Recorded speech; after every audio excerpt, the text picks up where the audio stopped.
Well, thank you all for being here. My name is Rodney Piggott. I am the chair of Tobago CivilNet, the parent organization of this committee. And the committee is the Holistic Health Awareness Tobago, or what? So when you see somebody out on the streets in Tobago, say, what? What? What do you want? Holistic Health Awareness Tobago. What we decided coming out of the 2021 political season that we were very active in, the THA 2021 elections, part 1 and part 2, we were very active in putting on forums, online forums, because the pandemic was still raging at that time. And we featured a lot of online forums using our patented method of bringing all of the candidates, or inviting all of the candidates, the candidates from the various parties together in one space at one time to face the people, as opposed to parties by themselves coming and preach to the people. They had to sit with their counterparts in other parties and have a discussion in front of the people. This is something that was totally novel. And we prosecuted that for both THA 2021, part 1 and part 2. Coming out of that season, of course, everyone felt that Tobago CivilNet was a political organization. No, we're not. We're a civil organization. It's just that that was the political season at the time. Coming out of that, we decided that what we wanted to focus on was the various areas of people activity. And we know in every civilization, that particular people, they engage in certain things repetitively. Everyone is involved in it on some level. Education, for instance, is a people activity. Law and legal, politics, religion, health, sex, these are all people activity that practically no matter where you are, whether you're in America, India, Guyana, these activities people engage in en masse. So we wanted to focus on raising the awareness of these particular areas for Tobago and stimulate civil activity in those areas. We started first with education. We have an education committee that is being spearheaded by Dr. Bob and Dr. Ryan Allard. They're two spearheading that committee. We have a politics and governance committee. And these committees are external facing. So it's CivilNet members linking with persons who don't necessarily want to join CivilNet, but that particular area they have an interest in and they want to participate in that particular area. And so between the two, we fuse and form a committee. And then the third to come online is our health committee. And so this is our launch of that Holistic Health Awareness Committee, which will be a series that we're unfolding. So while this is the launch, every fourth night, we're going to be coming to you, bringing you a professional in that particular field, whatever particular field that is, speaking to you from a holistic perspective. So we're not competing with conventional health. At the same time, we're not combative against them. So we're not anti-conventional health. We want to be able to marry it and have people understand that your health, whether it's your body, your mind, your spirit, is your responsibility, first and foremost. All right? What the West has done, it has divided those three. And it says, for the body, go see a doctor. For your mind, go see a psychiatrist. For your spirit, go see a church minister or pastor or something. And people pretty much have taken their hands off the wheel of themselves. Your responsibility. If you bought a car, yes, you may not be able to change the oil and fix this or fix that, but it's your responsibility to change the oil. That's not your mechanic's responsibility. It's your responsibility to read the manual and follow the instructions in the manual. So by the time you take it into the car doctor now and it's all mashed up, you know, that is your problem. That is your responsibility. Your body, your mind, your spirit is your responsibility first and foremost. So that's the direction that we want to come from. And so we want to bring to you professionals who are studied in that area. They've done their research. They've done their homework. They've been doing this for a long time, and they have a wealth of information to share with the people. And so we want to bring them to you one at a time, two at a time, three at a time. Tonight, we're going to bring you three of them to execute the launch: body, mind, and spirit. Let me tell you a little bit about Tobago CivilNet. It's a registered nonpartisan NGO, NPO, whose mission is to promote interest in strengthening and building democracy, participation in decision-making through all levels of governance structures, resulting in an empowered population able to facilitate the mobilization of the society in varying aspects of civil society work. Provide or facilitate workshops, public discussion, panels, or other programs to impart information, knowledge, generate awareness of human rights, ethical and moral responsibilities, democratic concepts, promote the work of existing civil society groups, and facilitate social relationships. This will better prepare the public to advocate on its own behalf for its own rights and well-being through civil society institutions. Promote collaboration, tolerance, understanding, and harmony among persons and organizations involved in civil society work in Tobago, in Trinidad, regionally, and beyond, for the purpose of strengthening the positive impact of civil society.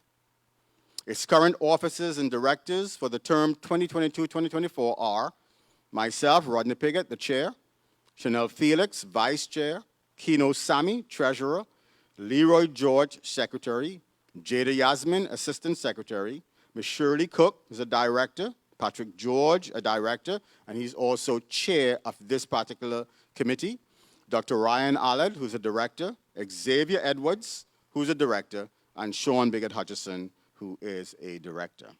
All right? So let's give a round of applause for civil society. Volunteers, no one's paying us any money at all. We're not getting any government subvention. So we're just trying to do our best, contribute our best, hold our corner, if you will, to help build a better society for Tobago. But you didn't come to hear me talk today, so I'm going to bring to you, someone said true. So we're going to bring to you the host for this evening, who will take you through the rest of the evening. Her name is Ms. Karen Bart Alexander. She's a development activist and social development planning consultant specializing in training, research, and project management related to social and community development, and including gender and tourism. A Tobagonian by boat. I'm sure several people are Tobagonians by boat. Living in Tobago for the past 3 years, active in civil society organizations such as Tobago CivilNet, she's a member, for about 40 plus years. I bring to you Ms. Karen Bart Alexander. Let's give her a round of applause.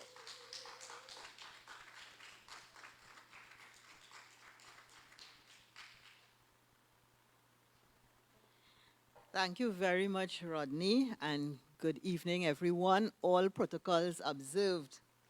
It is my pleasure to be here to host this event this evening. It is a very important event. It is the launch of our program, our health awareness program, which is going to have many dimensions, starting with all of these presentations that we are going to be having on a bi-monthly basis.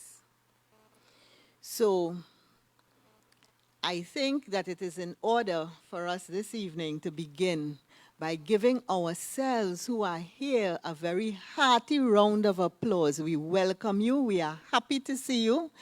And we look forward to having you spread the word in the society concerning the need for us to be more aware of preventative health and lifestyle changes. So let us give ourselves a really hearty round of applause. And my understanding is that every time we clap our hands, we activate medians within our body and improve on our health as well. So we are here, and one of the things that we have recognized with our observations in our society is that the health sector is becoming overburdened. I don't know if you have observed that, but the length of time that it takes for you to get appointments within the health sector indicate that it is in fact overburdened and can go into crisis if we continue at the rate that we are going. So it is very important for us to develop that awareness of our health and our lifestyles and to try to prevent disease, because the more diseases we have in the society, the more people who are afflicted by disease, is the more pressure we put on our health sector. And then we complain because we are not able to get the kind of care that we would like to have because of the fact that the sector has become overburdened. So one of the main things we are attempting to do with the health awareness campaign that we are having is to make people more aware of the kind of lifestyle that prevents diseases. So we are very happy to have you here this evening. And without further ado, we are going to go into the program which is planned for this evening. But I want to remind you all that this is a launch, and the program continues after today. We are bi-monthly, we are going to have very interesting presentations.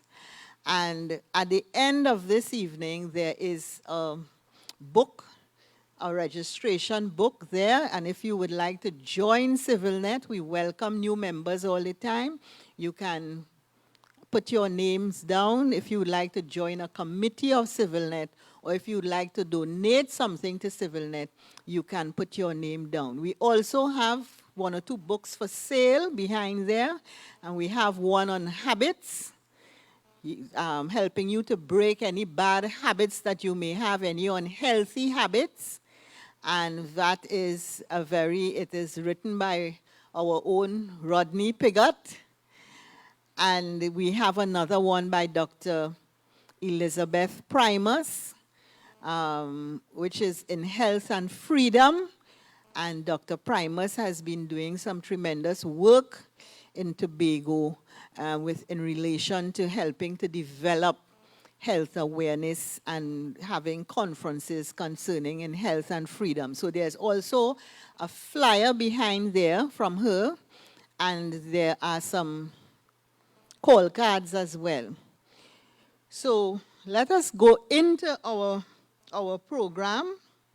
We have a cultural expression, and this cultural expression is going to give us a little opportunity. It being a health awareness program, it will give us a little opportunity for us to,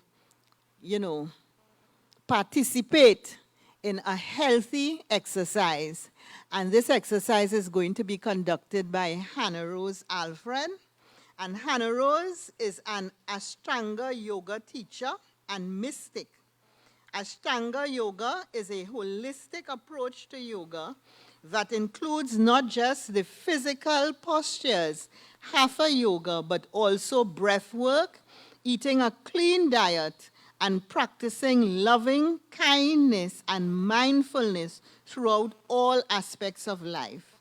Today, Hannah will be introducing us to pranayama breath work and is guiding us through a brief interactive exercise to center us in preparation for the other speakers. So let us give her a round of applause as we welcome Hannah.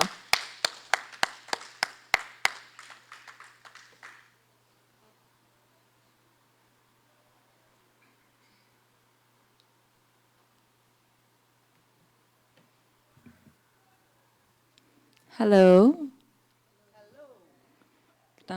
Good night, everyone. Um, it is an honor to be here with you tonight and to share this space. As my introduction said, I am a yoga teacher, and tonight I'm going to be introducing you guys to an aspect of yoga known as pranayama. For those of you that don't know what that is, prana is life force. Ayama is stretching. So it's essentially stretching using the life force that is the breath.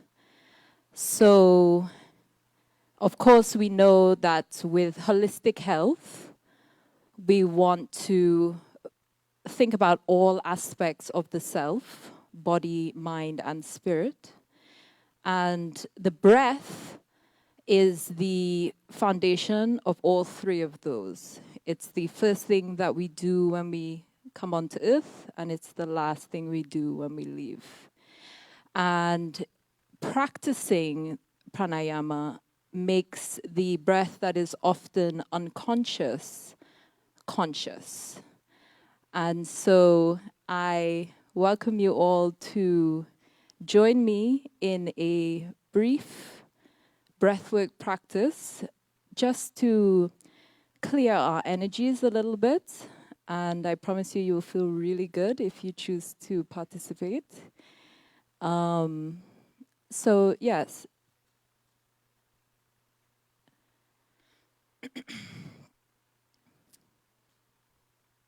I invite you all to close your eyes and feel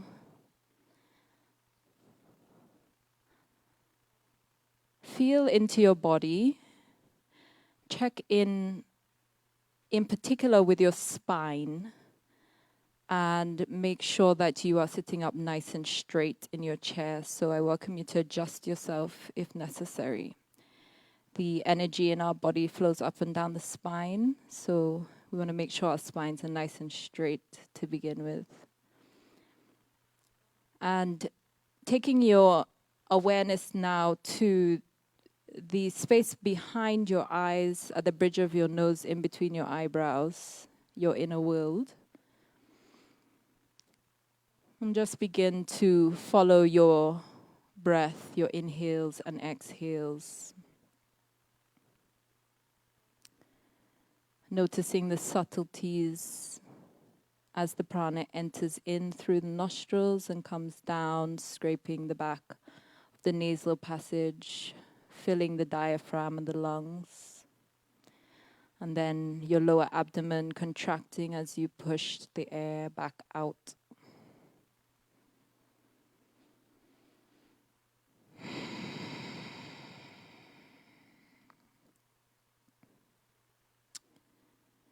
So all together, let's take 3 nice deep breaths, breathing in through the nose and out through the nose, breathing in and out.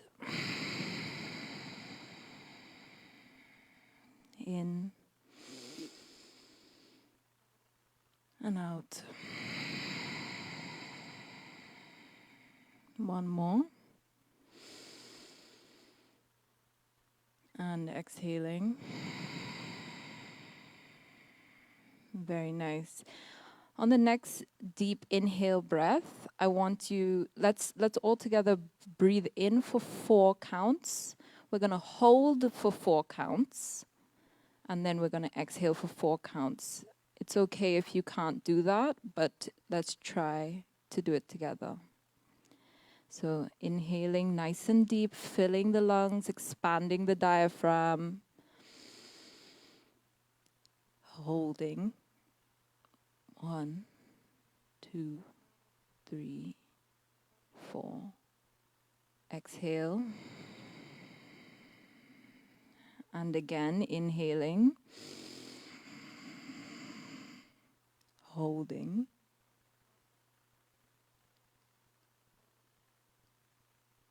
Exhaling.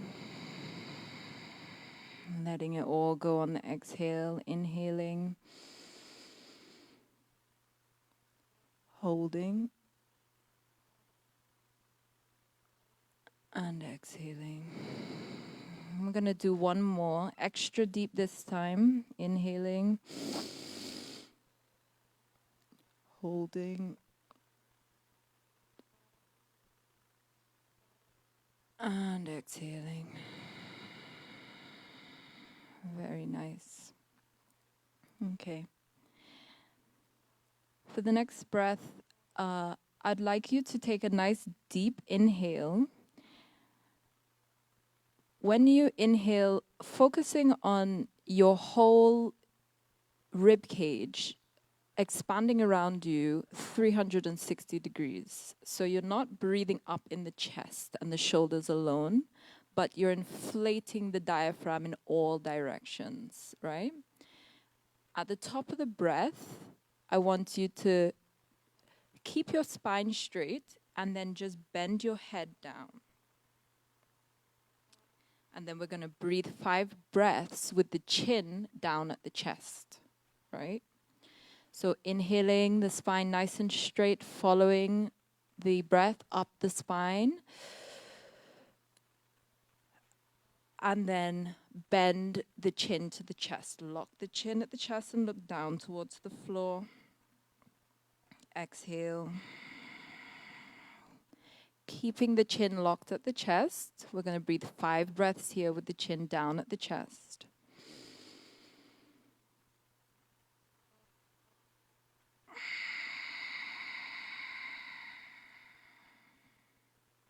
It's 2.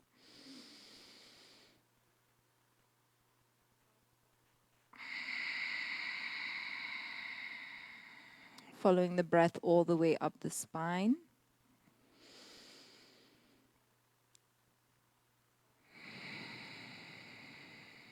And one more breath, ensuring that the chin is locked at the chest.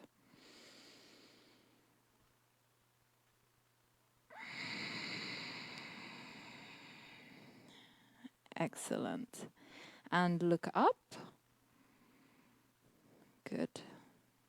So I hope you all are feeling a little bit of tension relief in your upper spine, in your neck. I would do more if it was up to me. But I want to keep it brief, you know? And welcome the other speakers for tonight. Thank you very much.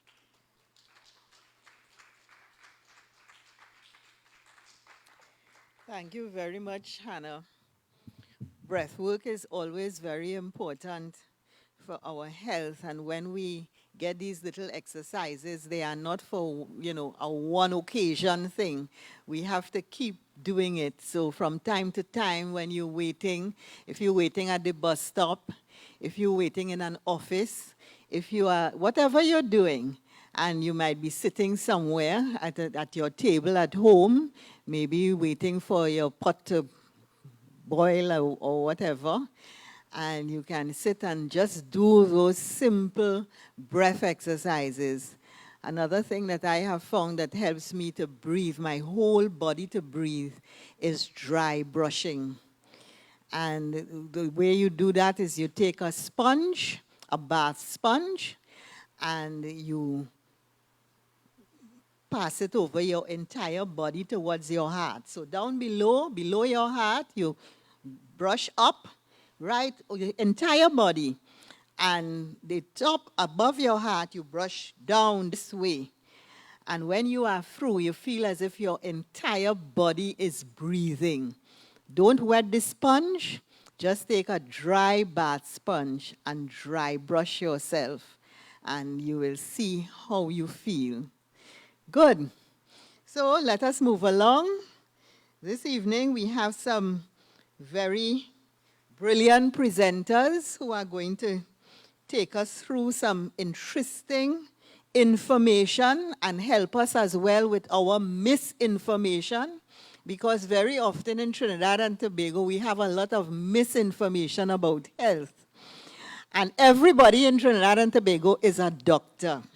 I don't know if you ever noticed that. Everybody prescribes, diagnoses first, and then prescribe. Sometimes they prescribe without even diagnosing. But everybody is a doctor. So we have a lot of misinformation going around. And then we have a way as well where we use in medicine, we don't know how much to use. What is the dosage? How to mix it? But we're busy using medicine. Okay? So we have to look at some of these habits, because sometimes we end up in trouble by trying to be medical doctors when we have not done the studies. And also to be holistic doctors as well, because holistic doctors also go through a period of study and they know what they are doing. But everybody wants to prescribe and diagnose. So let us look at that habit and see how we can sort of calm it down. Now we have Dr. Ricardo Bob, who is going to come and speak with us. Dr. Ricardo Bob is a public health professional with over 25 years in the field. He specializes in food hygiene, epidemiology, and understanding human and social behavior. Ricardo has been involved in providing support and training in various sectors of health. He is one of the few officers to participate in the FDA audit of food production facilities in Tobago. Ricardo is also president of the Medical Missionary Movement Caribbean Chapter, which is an organization committed to the holistic restoration of the image of God in his creation. Very interesting. He has worked with numerous organizations and NGOs through the years and continue to educate, which is what we are seeking to do in Tobago Civil Net. He believes in the empowerment of people in understanding the body's ability to heal itself through obedience to physical, mental, and moral law. I don't know about you all, but I am excited. So let us bring on Dr. Bob with a hearty round of applause. Thank you.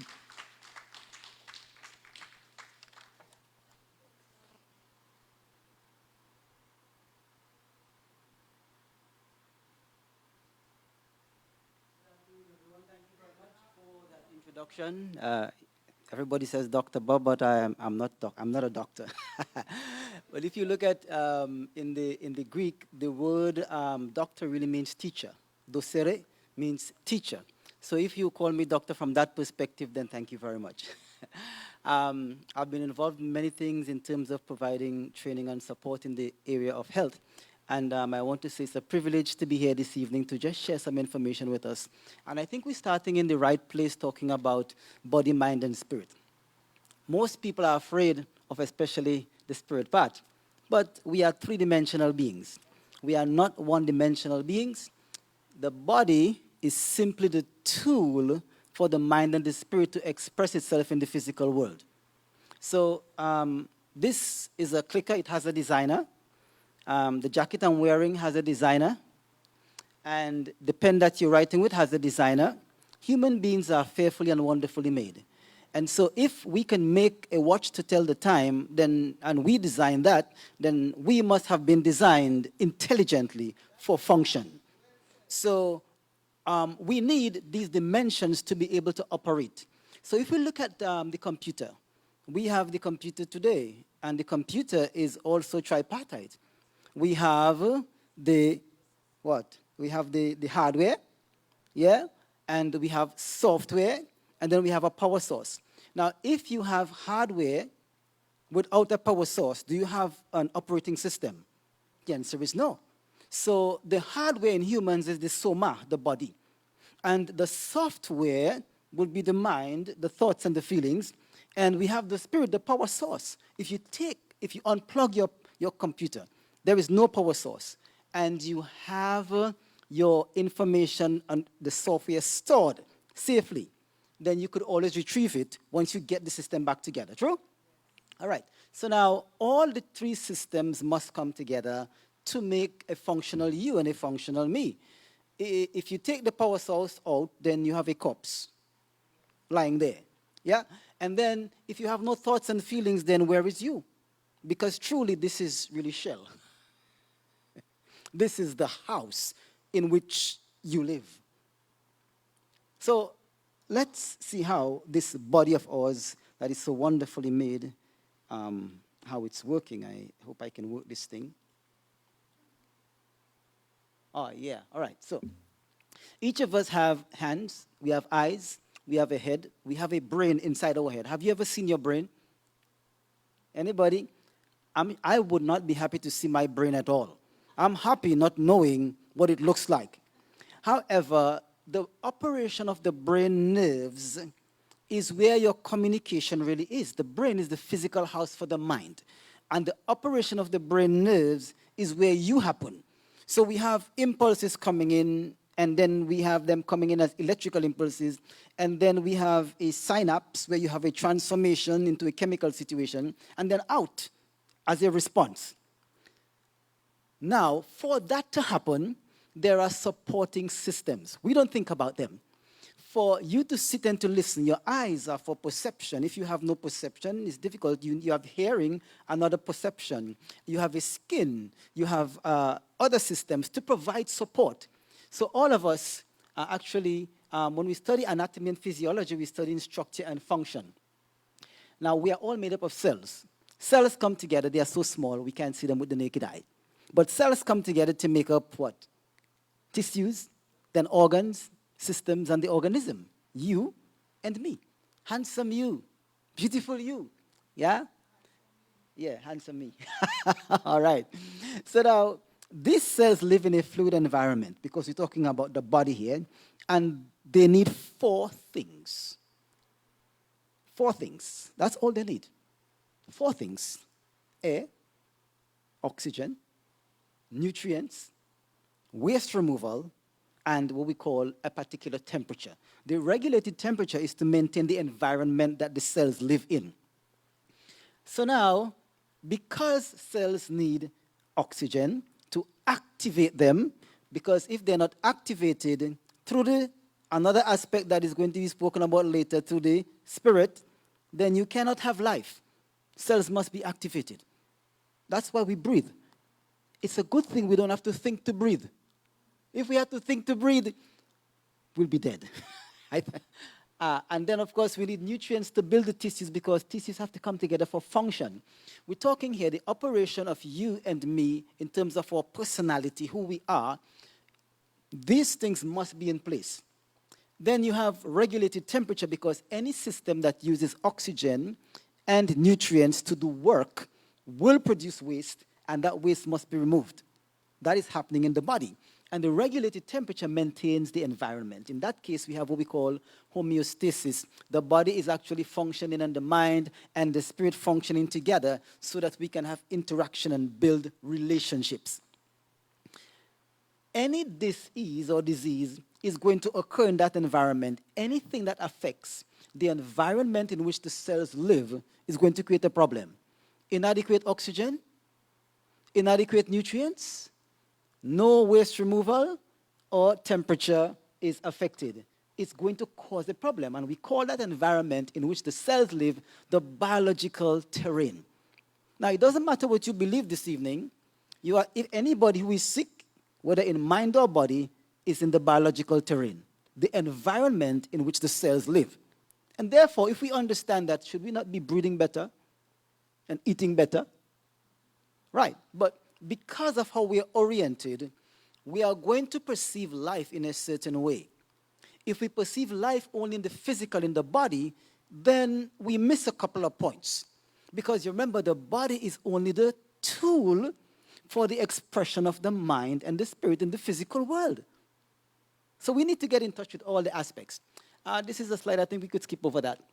So this Dr. Alexis Carrel, he actually was a two-time Nobel Prize winner that proved that if you maintain a healthy environment for the cells to live, then cells are actually immortal. They do not die. Think about it. You got your cells started from your mommy and your daddy, and you are still living today. And when you have children with somebody else, they get a cell from you and a cell from the other person. So if you maintain the environment provided with what? Oxygen to activate the cells, nutrients to build the tissues, waste removal to cleanse the system, you're going to actually have dynamic health. The problem is we have not understood what the cells need. So when we feel hungry, what do? So our perception is hunger is time to eat. No. Hunger is I need nutrients.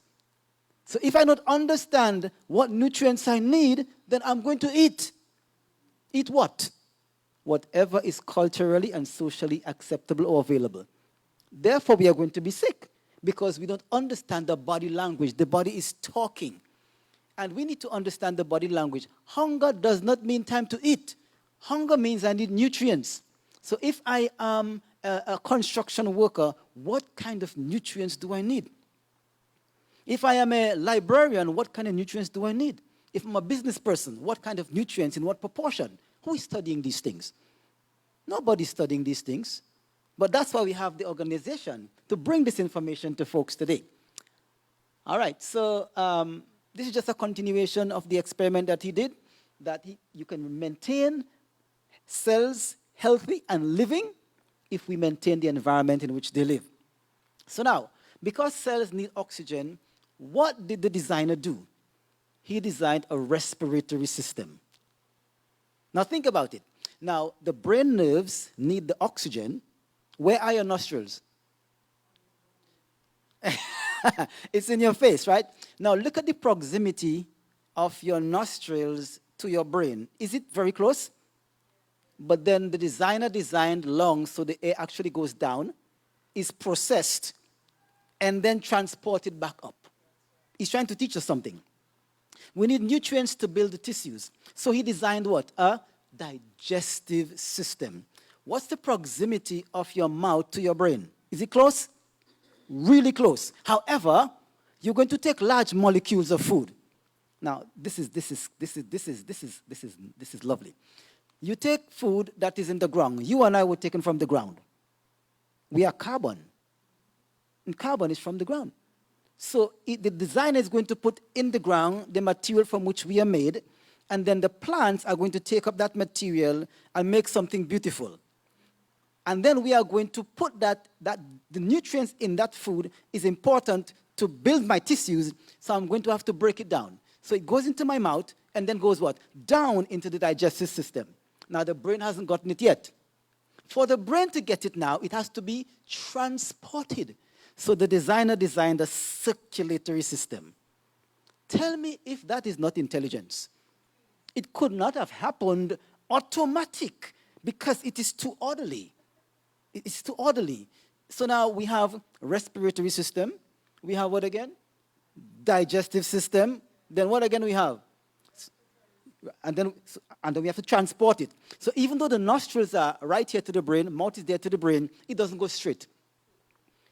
If we just think about the digestive system, enzymes in the mouth, starting to break down carbohydrate, and then we go down into the stomach, change of environment to acidic. Do you know that if your stomach acid is weak, you cannot think straight? All of your hormones, no, all of your amine hormones are made from what? Protein. All of your neurotransmitters are made from what? Protein. All of your enzymes, all biological processes are enzyme mediated. So if your stomach acid is weak, you cannot break down proteins. How are you going to make the body's communication system? Besides the transportation system, you have a communication system, your endocrine system. Your endocrine system is going to be spitting out things, telling how much hormones to produce.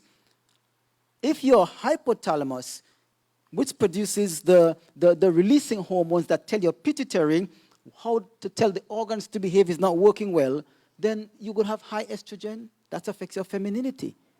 You could have low testosterone, that affects your masculinity.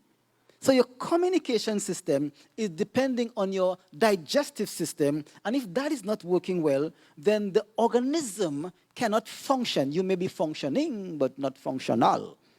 And so today, many people are functioning, but they are not functional, because what they are designed to do, they cannot accomplish. Why? Because of lack of understanding. And it's not your fault. The curriculum is designed towards a particular end.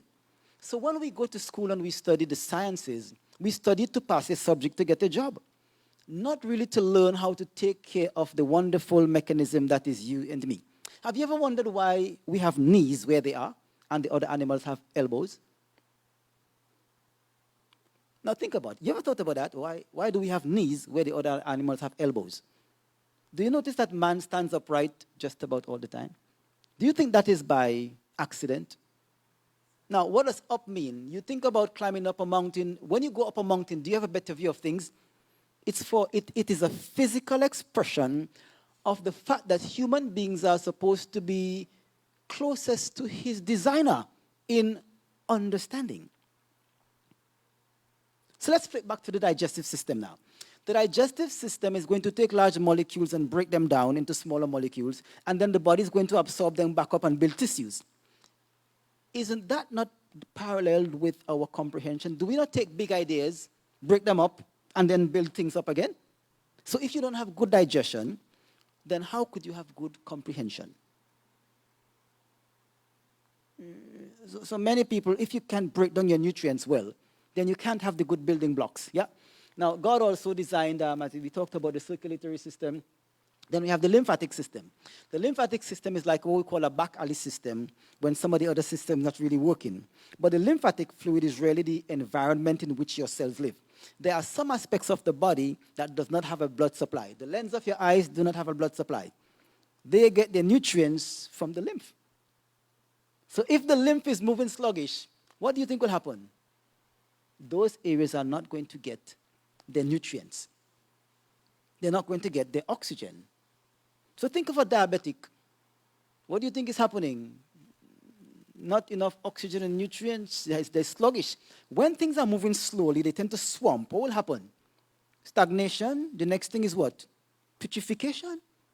So many people are rotting alive, little by little, from your ends, coming back to your center. Yeah? So that's why it's important to understand how the thing works. What would the designer do? The designer is going to bring a system. You need to move the waste. The preferred waste removal system is the colon. That's the major one. You have 7 channels of elimination. Well, women have more, but generally 7. Yeah? So now, the colon is the preferred one. The body likes to push waste down because it wants, as you push waste down, you know, have you ever looked at athletes? They press back to push forward. So the body wants to push the waste down so it could lift you up.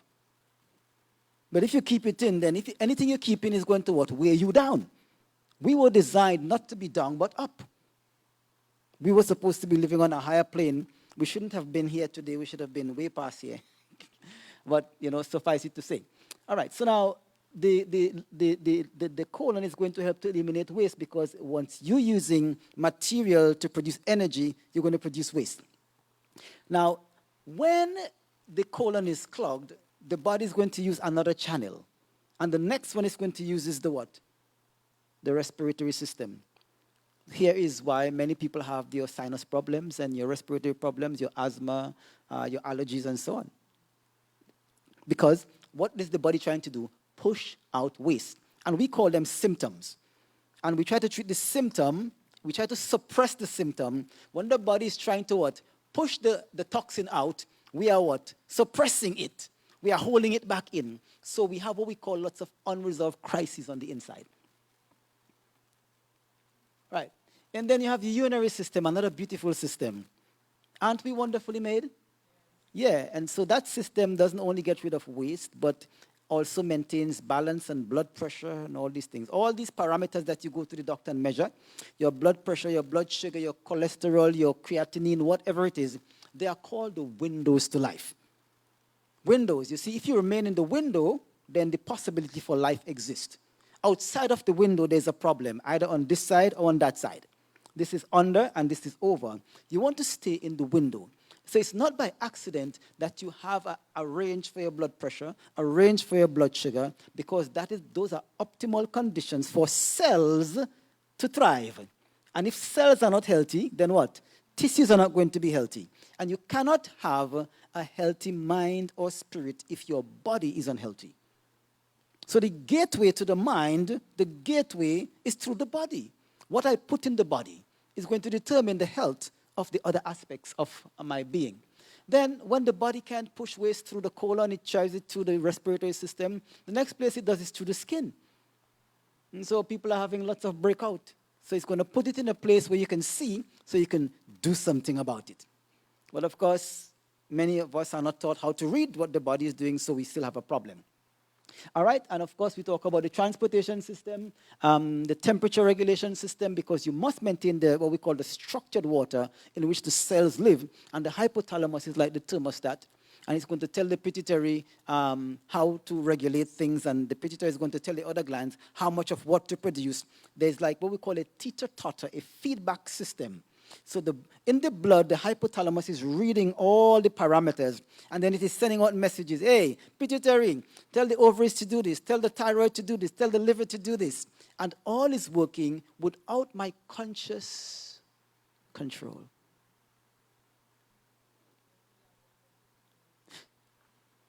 Uptake of oxygen, nutrients, and waste removal at the cell level is occurring at a speed of up to 80 times per second. I want you to picture that. How much is 80 times per second? Well, they say that most hummingbirds beat their wings an average of 80 times per second. Can you see how fast a hummingbird is beating their wings? No, it's so fast you cannot even see it. So think of life happening on that level in the physical realm that fast. And then picture your nerves transmitting impulses that fast. Electrical, chemical, electrical, electrical, chemical, electrical. That's what we are. Electrical and chemical, back to electrical, impulses and responses. And so the health of everyone is determined by how effectively these are functioning in the body. Why do people die? When a person dies, you are measuring those things in a different way. They are not happening. So you go to the doctor and things are slow. What does that mean? You are moving on the side of death. If they're happening normally, you are alive. And if they are slow, or if they're too fast, then you could be hastening on to death too. And they are always trying to bring these things into balance. And so what we want to do is to take good care of our bodies so that our minds and our spirits are going to be healthy. Right, we have the nervous system. The nervous system is important. Why? Because remember, it is through the nervous system that we communicate with our designer.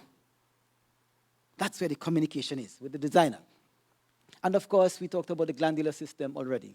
So we say here that many people are sick because there's a disharmony that is happening in the body, and that disharmony is because of a lack of KNOWLEDGE. Because we are so accustomed in the economy, driven by economics, to think about how to make more money, pay the bills, that we forget that is, we have to work to pay the bills. Therefore, the most important thing is to take care of what? And to take care of this, we must have information. And so as we share the information, our desire is that folks will become more conscious and take better care of the wonderful organism that is handsome you and beautiful me. Have a wonderful evening.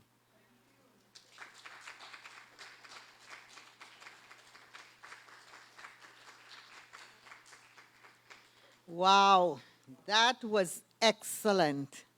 It is the first time that I am made to look at the body in this kind of way.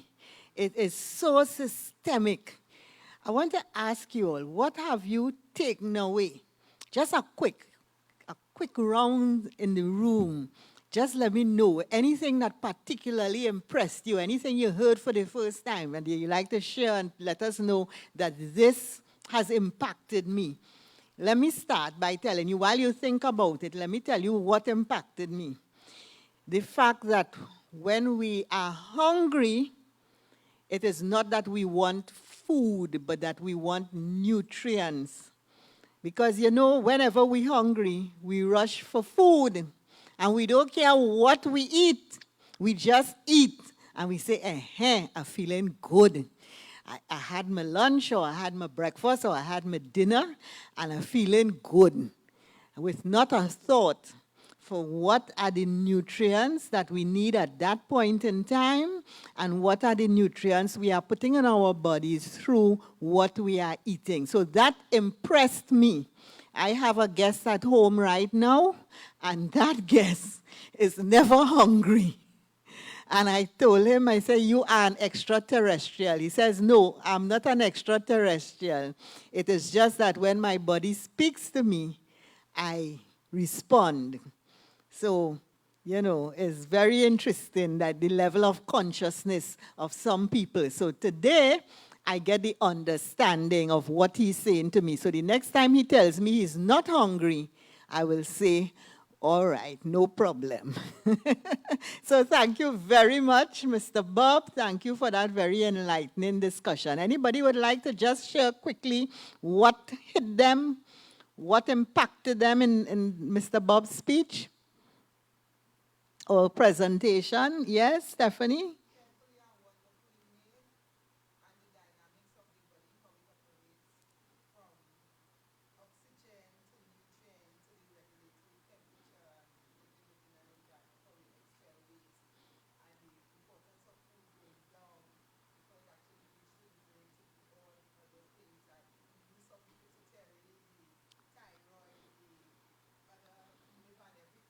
Yes.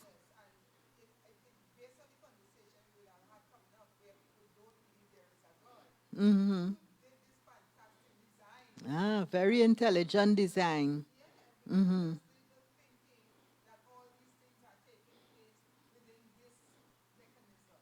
That's right.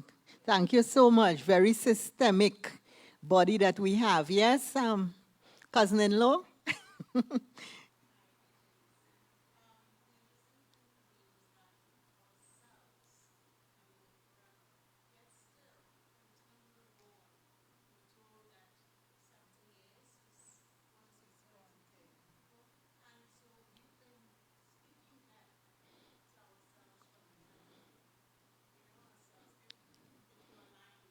Yes. Yes.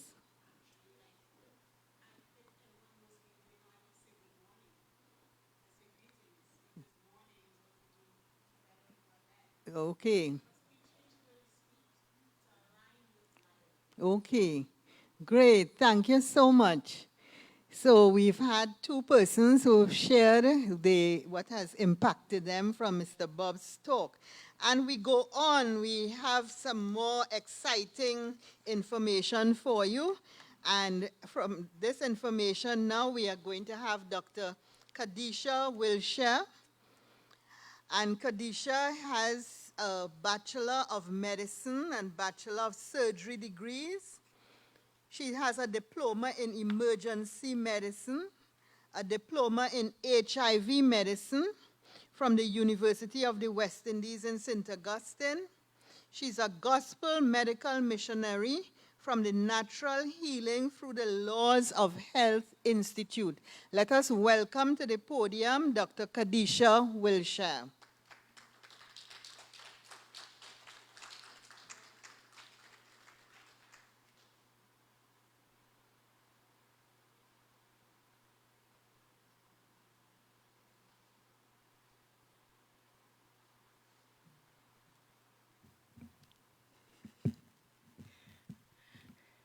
Pleasant evening to all.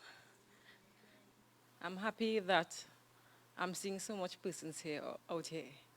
You know, I've been on a journey, and when I hear holistic health, it excites me. And what it is I'm seeing is that a lot of persons are moving with holistic health. We have a lot of unbalanced people sometimes walking around. We might be healthy in one arm, but unhealthy in the next. And trying to have that unity is what is important. So I'm thankful for the invitation, so Sylvanet. I'm thankful to be here and to share and to learn from all the speakers and from the audience who will be participating. So thank you. So I'm here, I know I'm a bit short, to talk about the mind.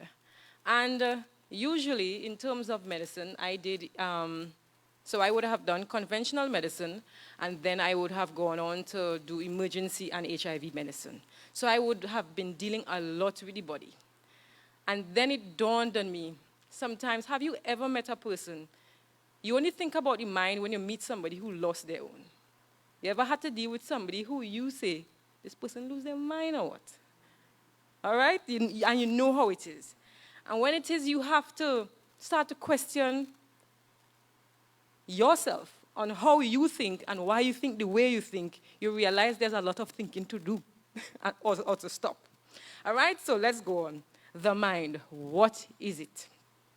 So the mind, let's put it like this, is the element of a person that allows it to become aware of what's going on in the world, for you to experience something. Have you ever met somebody in a catatonic state? So they will just be still and staring, and they're not really aware as to what is going on. And just watching at that person, to me, I find it's painful. Sometimes when it is you're not aware to perceive what's happening, sometimes somebody's saying something to someone, and some persons might have some of these members in their family, yeah? or like sometimes you might be that person. Somebody's talking to you, telling you something, and the point went way over your head, and you quarreling about something totally different. Like, what is wrong with your perception? Like, what are you hearing? What are you understanding? And what are you saying? So that faculty of consciousness and thought is as important as what is going on in the body. Because the brain is the instrument in which your mind works through. All right? So it's very important. So, why is knowing about my mind important? And as I asked before, if we ever dealt with somebody who lost their mind. It is very important because we want to be balanced individuals. What does my mind have to do with my health? So, we would have spoken, we would have listened to Brother Bob or Dr. Bob, and he would have told us of the importance of the body on the mind. But there is a faculty of the mind on the body. Now, this is not true. I'm telling you from the beginning because I don't want you to be startled. And I just shout, look, a snake. What would our dear sister do? Would she calmly say, I wonder what color it is? Would she do that? No, what would happen to her? Jump and run. And what's happening in the body? Let's go through these systems. What would happen in her body? Her heart would start to race, start to sweat. She would learn to fly. Right? And all of that was just because she thought there was a snake underground. When she heard what I said and she processed it, what happened? Danger, danger. So, whatever we think can affect what's going on in the rest of our body. A literal physical response, what we think. And that is very important. So, in terms of thinking, now I don't want to go too technical, but if our alarm goes off, then there's something in our part in our brain called the amygdala. What it will do, it will cause the adrenals to let go adrenaline. I mean, that's plenty, eh? Like plenty. And then that adrenaline will now affect the hypothalamus. And then that would affect the pituitary, which will affect the hormones. And the hormones will go chemical messengers throughout the body and affect certain parts to tell this to stop, this to go, this when. When it is you're running from something, are you digesting your food happily? No, you're not. That stops. You don't need it at that point in time. But your liver will start to let go glucose because you need that energy to run. When it is you're frightened, you expect your pupils to dilate or contract. Because you want to see where you're going. You can't be frightened bouncing into stuff. The lion will catch you. I'm joking. We don't have lions, but say what? But you understand what I mean. What we think affects our flight or fight response. It affects the centers in our brain. So in terms of centers in our brain, there are the higher centers with thought, reasoning. I think so and so. So let me give you another example. So let's just say, for the persons who are married here, somebody came to one of you and said, I saw your spouse X, Y, and Z somewhere. And the person was in a compromising position. And I have a picture to show you. Now, mind you, you do not know that the picture was photoshopped there. And they show you. Oh, goodness. If you are that wife and you're preparing food, trouble. As soon as the gentleman walked through the door, real bad eye, stories happening, bacchanal taking place. Everything the person say is watched through a particular lens. And the story was not truth. That circle of love, trust, everything is broken just because of a story. That was a lie. And where does that lie generate? Or where does that lie have its performance or its space? In your mind. So believing truth is actually helpful to what goes on in your body. Because when you believe a lie, whole time you're tense and you're panicking and all kind of story happening. And the story was not even truth.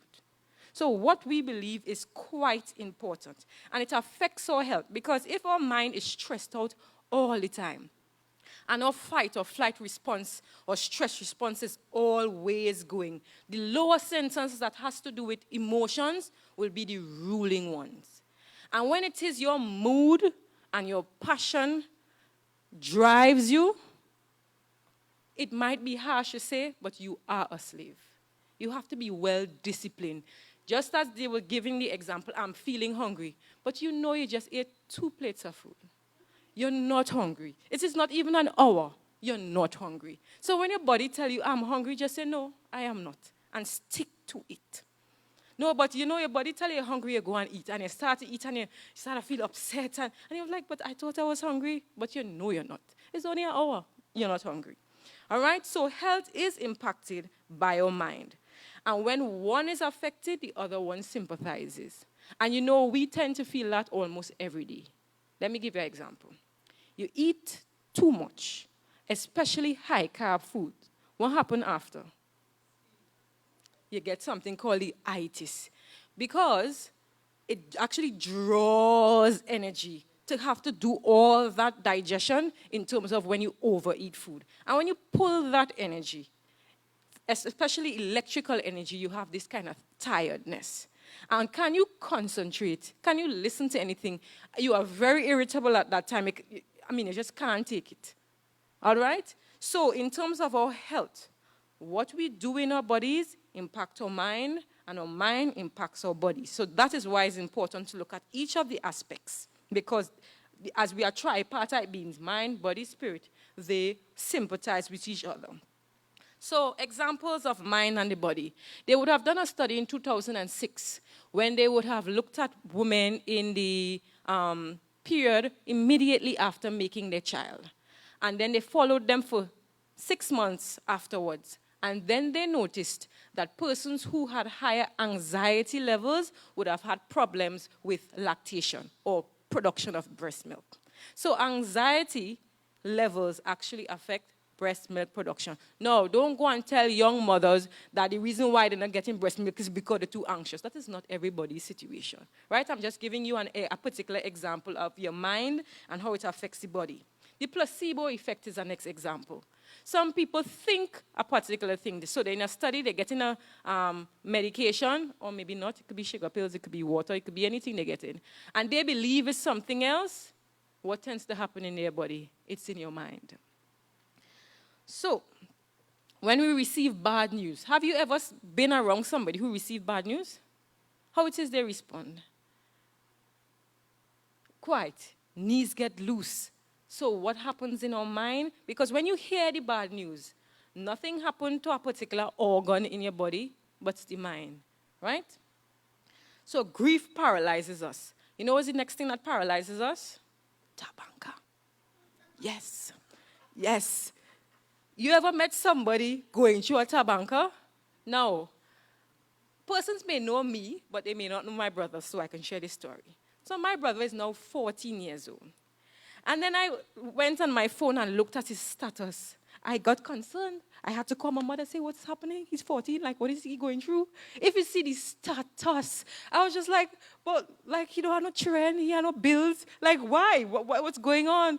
The boy was paralyzed for weeks. And I had to go across to him and try to make the moment light. So I started to, make jokes on all kinds of stuff to get the boy out. I was just like, but what's going on with you? You're like 14 though, all in a married, like, you may not even remember her name. in the next 10 years. Like, give it up, you know? So, tobacco could paralyze us. So, the reason why I'm bringing all of this to you about the mind is the awareness that just as there are environmental laws, we have laws of physics. So, give me a law in physics. We have gravitational laws, we have laws of motion. In chemistry, we have Boyle's and Charles. In biology, we have genetic laws. So would you believe all of this in the environment have laws, but our bodies would not have laws governing it? So we actually have laws of the mind. When we violate any kind of law, what tends to happen? Chaos or destruction. So, our body, as Dr. Bob said, works in a particular way. So our brain works by chemicals, hormones, neurotransmitters, and electrical energy, right? So anything that affects the level of those things would affect our mind. So,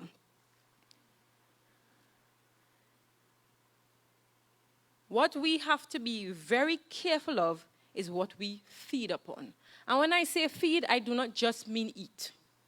Remember, we are talking about the mind. So yes, actual food would have an effect. Because if we take sugary things or if we take high stimulants, we will behave a particular way. If it is we take depressants, we will behave a particular way. We will think a particular way. Not just only what we physically eat, but we have to be careful of what we eat in terms of our environment.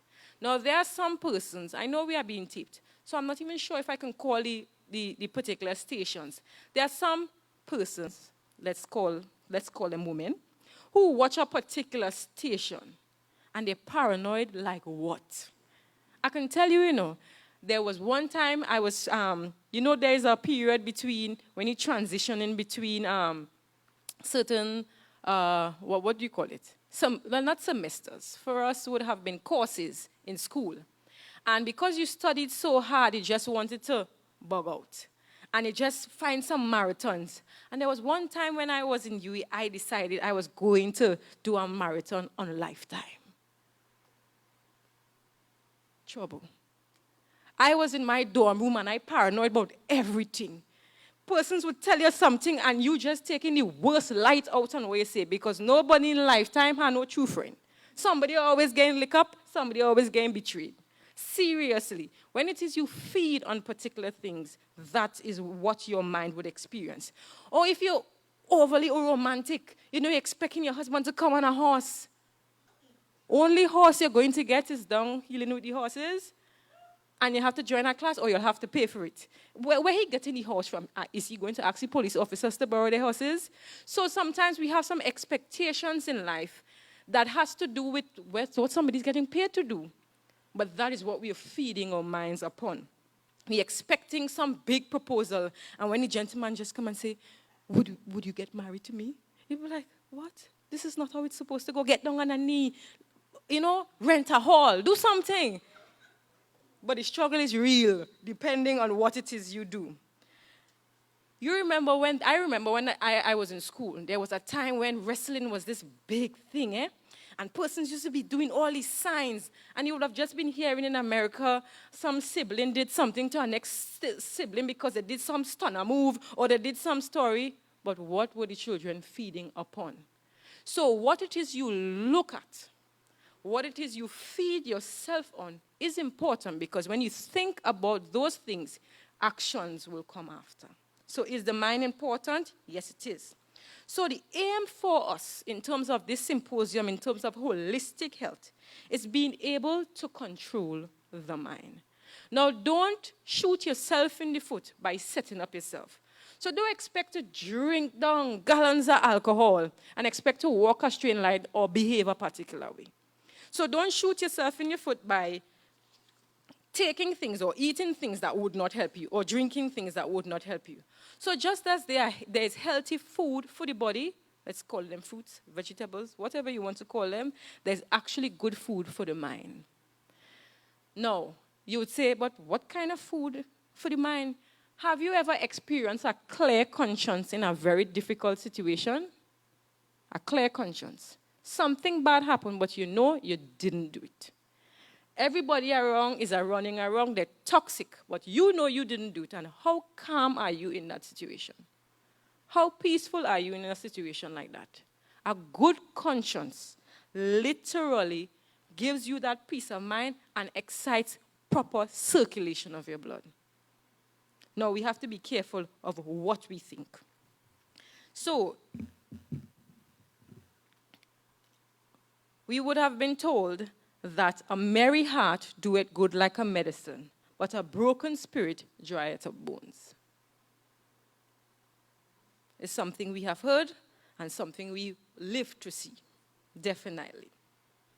When you do good service to others, when you actually do genuine service, it's not a photo op, it's not, you actually do good service to others. How do you feel? You didn't take a tablet, but you felt better. When you have noble aspirations, you did something and you, out of the best intention of your heart, how do you feel helping persons? So, being honest, having good thoughts is actually beneficial to your body. So our responsibility is to guard the avenues of our mind. So we're not going to be careless in what we watch, what we listen to, who we are around, because sometimes we may be around some people who just talk doubt, who talk failure all the time. And that, if that is what we are feeding, that is what we will become. All right? So, we have to train our minds. Have you ever met somebody who is unbalanced? So they may be very bright in an arm, but the other aspects was like, you literally had to blink and shake your head. I would have gone, not saying anything to doctors, because yes, I am one, to medical school. And I would have met some people who would sit and study day in, day out, day in, and they're nervousy. And I'm saying, but like what? Go and play football, go and do something. Some persons are very unbalanced. Now, our responsibility is that the mind, the faculty of the mind, has different portions. You have perception, you have reasoning, you have judgment, you have different arms, and you should not be weak in any. You should be evenly balanced. You should be evenly balanced, because when you are not balanced in it, or actually in one, you still weaken the system. You ever met somebody who's bright but had poor memory? How does that affect them? So we have to be balanced. So our mind, so perception, judgment, memory, reasoning power, we have to train them to develop. Just as we would tend to a plant, to a little baby, to whatever, we have to train our minds. And how do we do that? How do we do that? Mental food. How do we train our minds? By repetition, by hard work, by repetition and hard work.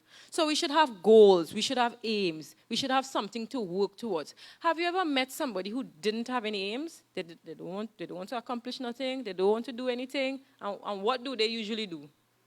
Nothing, right? The people who don't want to do nothing happy?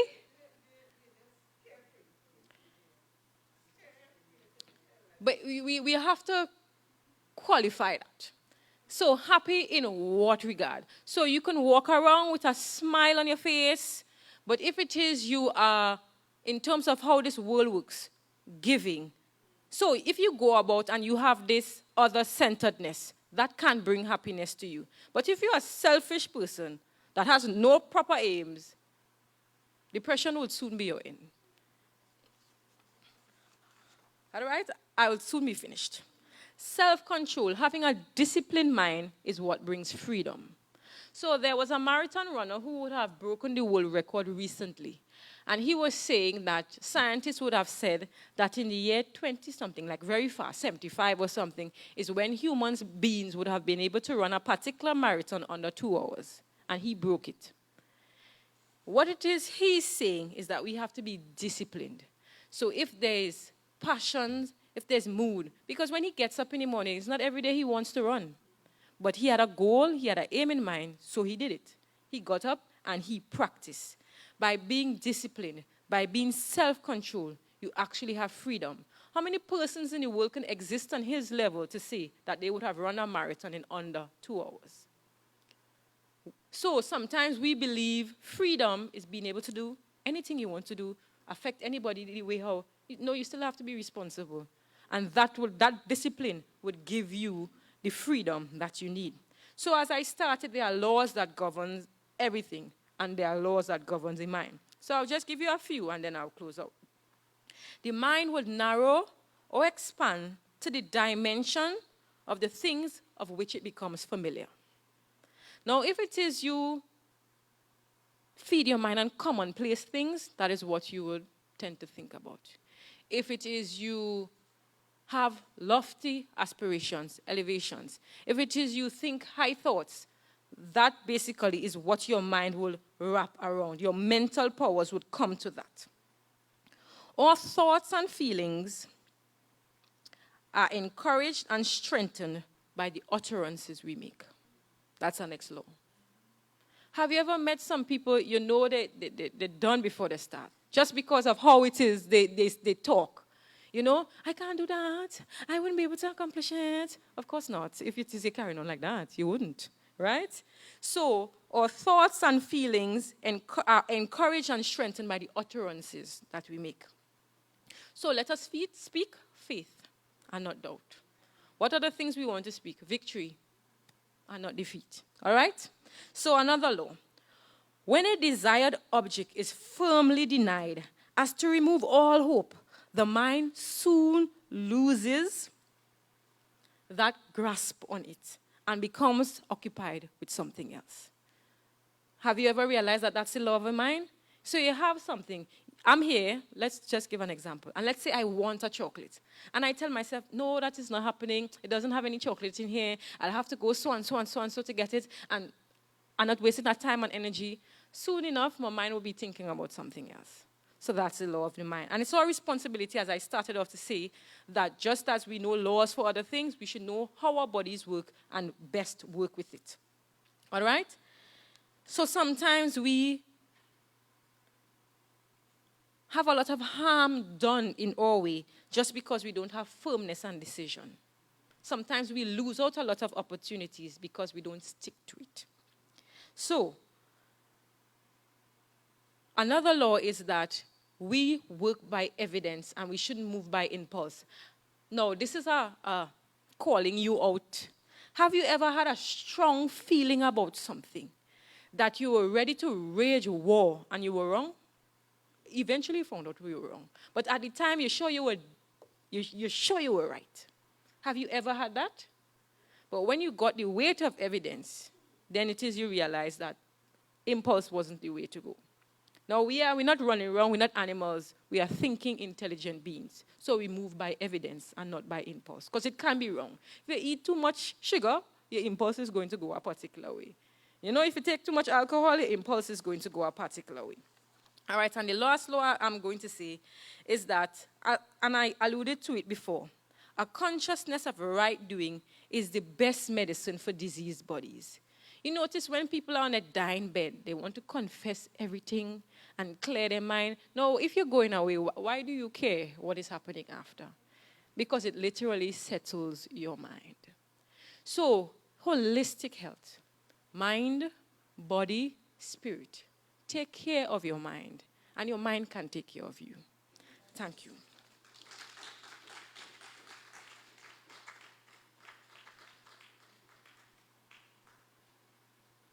Wow. As the evening proceeds, we are getting gooder and gooder.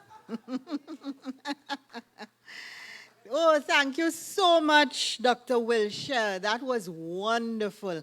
And I think at some point she described me, brain working very good, but remembering nothing. Uh, so thank you. Could just two persons tell us what they took away from what Dr. Wilshire said? Very quickly. Yes, sis?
They're in prison.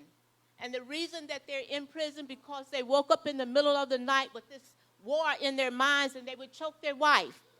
Or they would kill the child in the next room. Or somebody would come and tell them that, I saw your woman with somebody. And he wouldn't even think about it. He would just go and blast them out. Because you're in the military and they don't deprogram your mind, you know? So I just wanted to share that experience with you. I mean, the whole time you were talking, that just kept.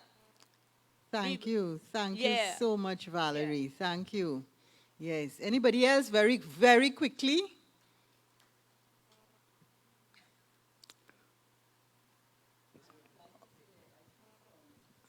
Last speaker, that one of the things that could harm you a lot is when you make impulsive decisions.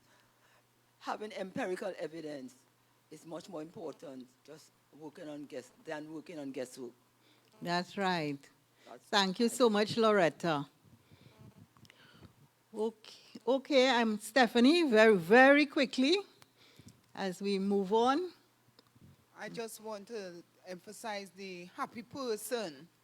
We are seeing a lot of people bouncing around Scarborough, and you give them a soft drink, probably some food, and they're contented with that, and they actually go home in the night, sleep, and come back in the morning again for somebody to give them a drink, give them some food or something like that.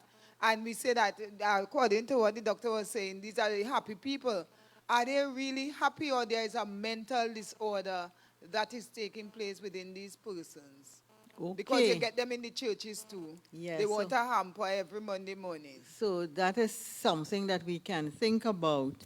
Yes, so as we move on, we have another speaker, and I must say that our speakers who went before, they have really, really helped us to raise our awareness of the whole the relationship between body and mind.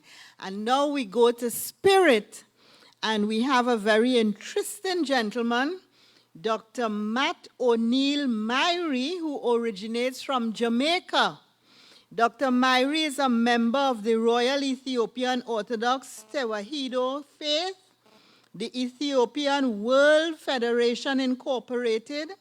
He's a member of the Medical Board of Trinidad and Tobago. He's a member of the Medical Council of Jamaica, an alumni of graduates of the University of the West Indies Faculty of Medical Sciences. And with decades of experience, Dr. Myrie has earned the reputation of a deliberate and highly esteemed physician and surgeon. His main pioneering published work in medical literature is in the Journal of Obstetrics and Gynecology, March 1999, regarding the safe removal of uterine fibroids during a cesarean section.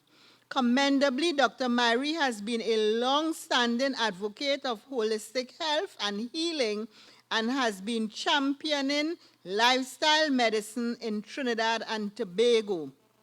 He is dedicated to increasing awareness and advancing the message of the critical importance of reestablishing the balancing of spiritual, physical, procreational, psychological, emotional, economical, and social well-being for a better life experience. Let us heartily welcome Dr. Myrie to the podium.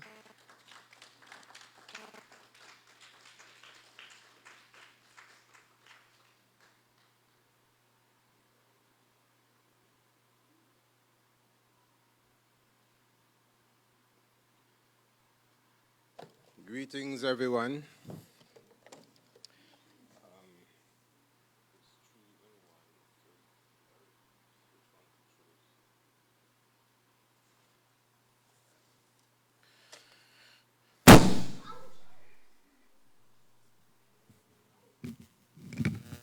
I hope that wasn't me. When it comes up, I'll say. In the meantime, when we're going to talk about spirit and spirit health, it's not just a lecture, it's a participatory event, and we're actually speaking about the original man. You're a spirit first, and then everything else after. So we have to prepare the environment while the slides come up. What is apt, I hope you all know a little tune called Spirit Lead Me. Could we all just give a little rendition while we prepare the atmosphere?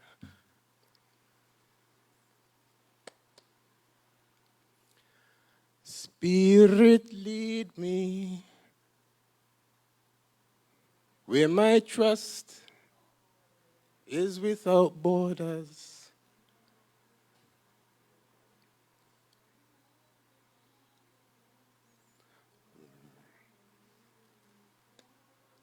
Come on, man, you're not too dead. Now we start again. When faith will be much stronger in the presence of my Savior. Spirit, lead me where my trust is without borders, and we walk across the waters wherever we.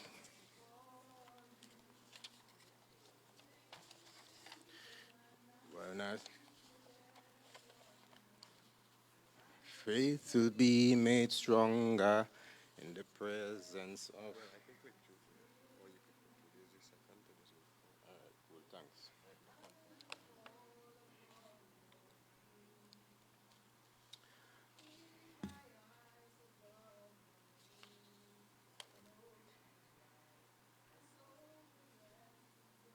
Embrace.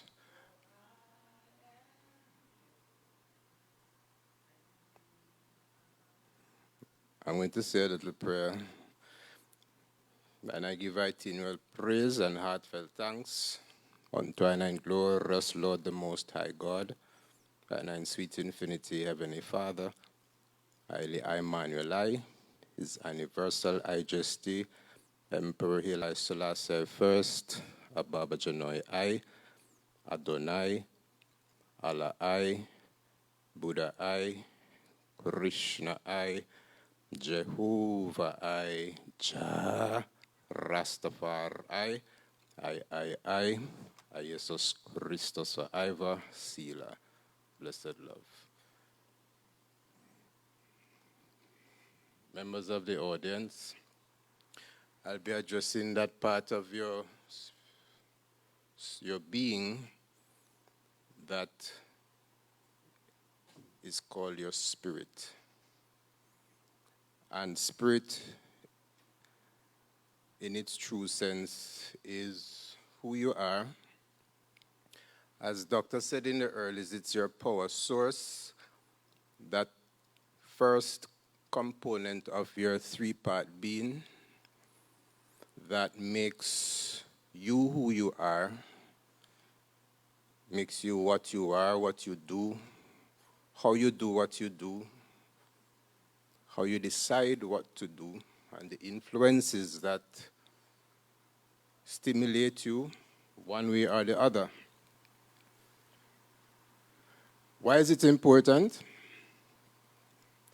It impacts how you go ahead in transitioning and navigating life circumstances.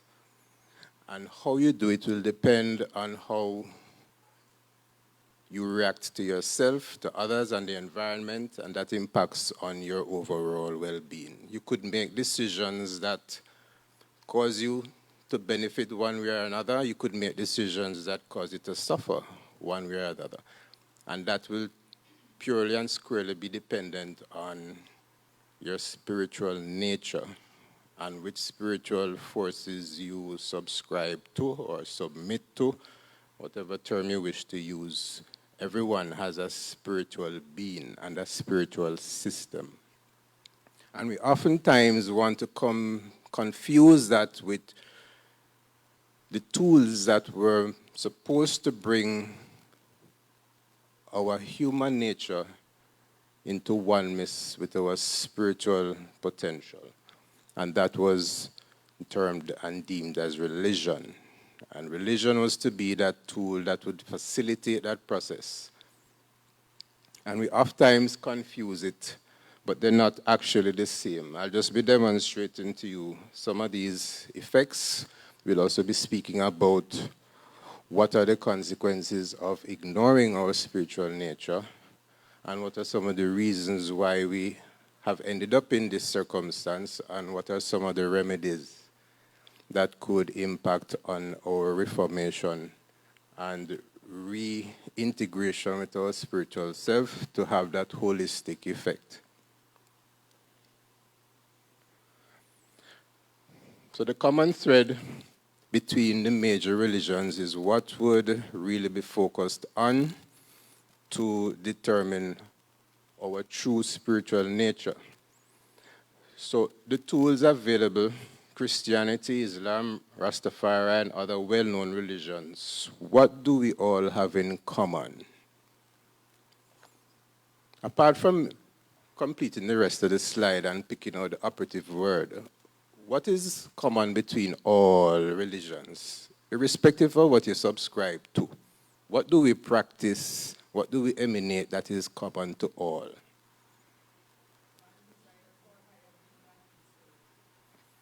Yes.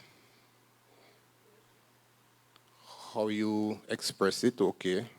I ain't get the word yet, but it come into it. We all pray, yes. But what drives all of that? What is the substance that ensures that all of that takes place and manifests itself? Love. Love is common to all religions, all families, all cultures, whether you're any of those groups. Love is the denominator that is common. How you interact with your spouse, how you interact with your offspring, your extended family members is a common theme. You might express it different here and there, but it's the same thing. Emperor Haile Selassie once said, knowledge paves the way to that love. And love, in its turn, fosters understanding and leads along the path of great common achievements, which is what defines holistic health and holistic living. In the scriptures, Christ advised, love the Lord your God with all your heart. All. Not most, not some. Everything. All your soul and all your mind. So that's the composite being right there, spoken by the Christ himself. So we have references to go by. It's also documented in the Holy Quran. One of Allah's names, which there are many, Al-Wadud means the loving one. There you go with love again. Different religion, so to speak, but same quality. And the Prophet Muhammad, peace be unto him, said, none of you will believe until you love. You will not experience the fullness of holistic living until that fruit of the Spirit is matured. None of you will believe until you love for your brother what you love for yourself. And if you understand the African spiritual system, that principle is what underlines the Ubuntu philosophy. I am because you are. It's a reciprocity that takes place that maintains that spiritual balance. And that's the original balance.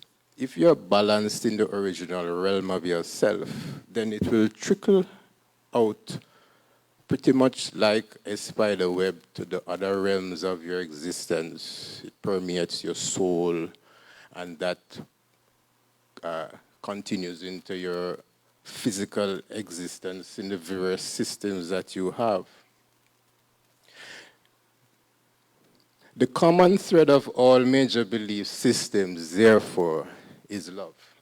It all begins with love. We cannot explore the possibility of true spirituality if we do not first have belief in and love for the Most High.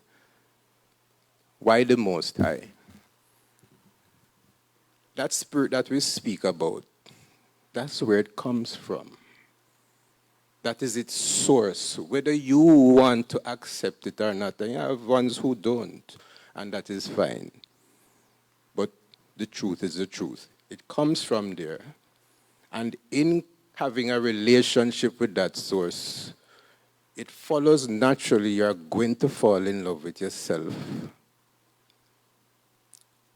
And in doing that, you're going to adapt a mindset that causes you to think, to feel even, and to make decisions in a particular way that will line up with the will of that Most High source, permeating through your soul and then into your body. So you're transforming basically a spiritual order into physical existence by an act of love. Obedience is better than sacrifice.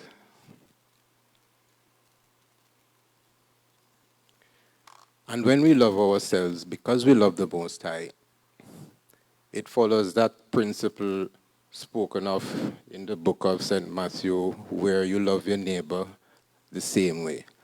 Now imagine if you have an existence like that for every soul on the face of the planet, what are some of the circumstances that would be different today, personally, interpersonally, and the extension environmentally?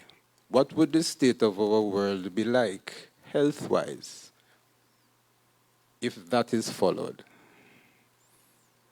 It is obvious that it is not, and we're going to explore some of the reasons why.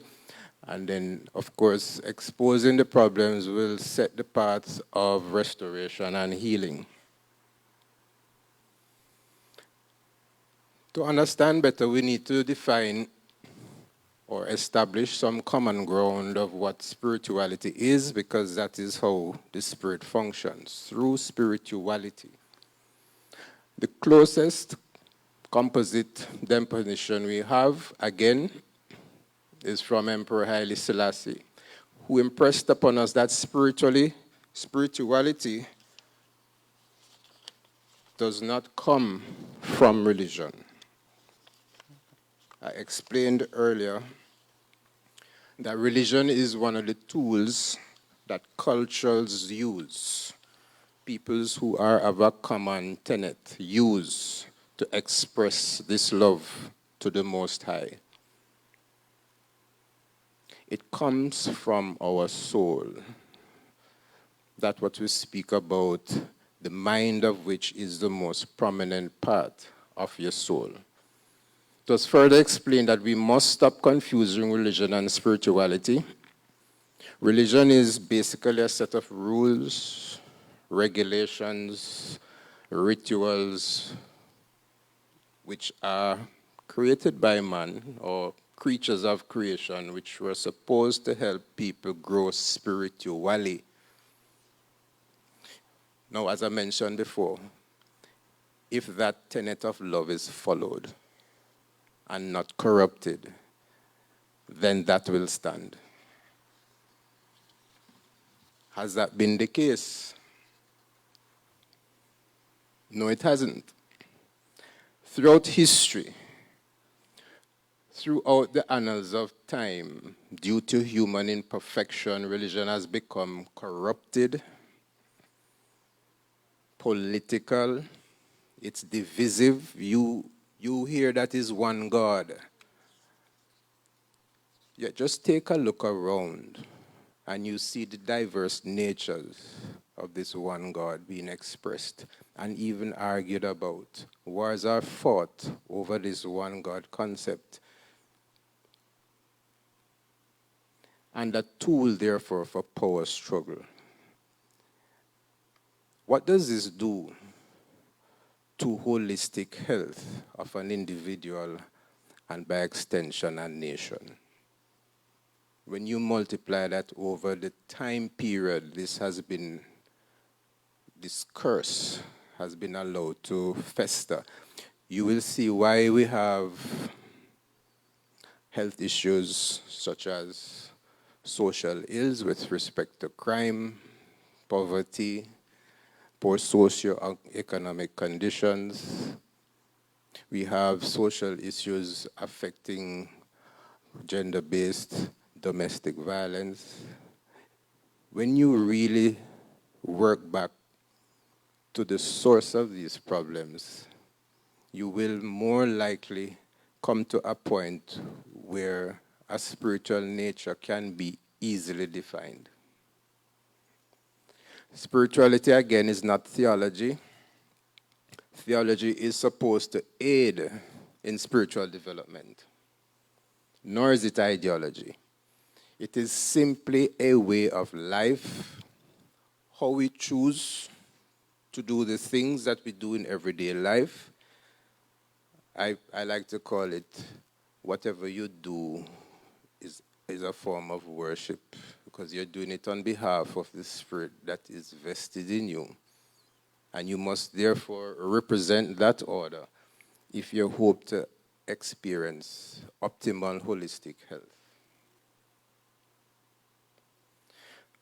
So that is supposed to therefore create within us and without us a network linking us to the source of our existence and through ourselves to others,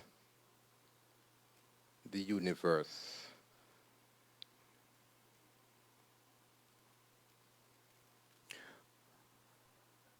The other part of our discussion I want to mention is what happens when we ignore, when we go against this original order of existence. And man has that ability. The spirit that dwells within is pretty much as sovereign as its source. It has the ability to choose for itself, whether it is good or bad, and that choice will be respected by its maker, even if it's not consistent with the maker's will. And we saw that demonstrated when the Israelites demanded of their prophet a king, similar to other nations. Was it in agreement? Was it a part of the will? But was it allowed? It was worked along with. So even in man's own autonomous nature, it just goes to show that your responsibility to what you decide to do is not to be taken lightly. It is to be taken in the highest regard, and therefore your decision-making processes must be one which reflects the order from which you emanated from. And that is where spiritual laws come into play. And that is where spiritual guidance comes into play. So for centuries, spirituality has been recognized as a fundamental aspect of human existence. We already established that. It is often defined as a search for meaning and purpose, that hunger, just like how the body hungers, and it tells you it wants nutrients. Your spirit hungers too, but what is the food that you feed it to alleviate that hunger? It is often defined as a search for meaning and purpose in life beyond what you can perceive with your senses. It's beyond what you could see, what you could touch, feel, or taste. It is that intangible you that needs to be complete. So it starves and hungers and thirsts. And it's supposed to serve to connect to a higher power. And usually that's associated with a religion. Many of us go through life neglecting our spiritual health. Well, it just goes to show you can transcend life without being spiritually healthy. People transcends life without knowing their own purpose. Isn't that sad? Were they holistically healthy? Not because the invisible part of you cannot be assessed by visual parameters like what physicians would use to examine and evaluate. That invisible part of you is just as, if not more important, because then that is what precedes what the physical does. And there are consequences to neglecting your spiritual health. And we'll see some of them. We think spirituality is synonymous with religiosity. We went through that already. We are religious, yet not spiritual. And what that simply means is we pay more attention to the rules, the rituals, the regulations, and have a relationship with that, as opposed to having a relationship with the source of that. And that's where the difference lies. Once you can establish a relationship with that spiritual you, and there's only one way you could do it, by acknowledging the spiritual you from your spiritual source. And once that love is established, it creates the atmosphere for renewing of your mind, renewing of your heart, your actions. It does things like controls your impulses. Impulses is purely physical. So to really rise above that, you have to strengthen spiritual self.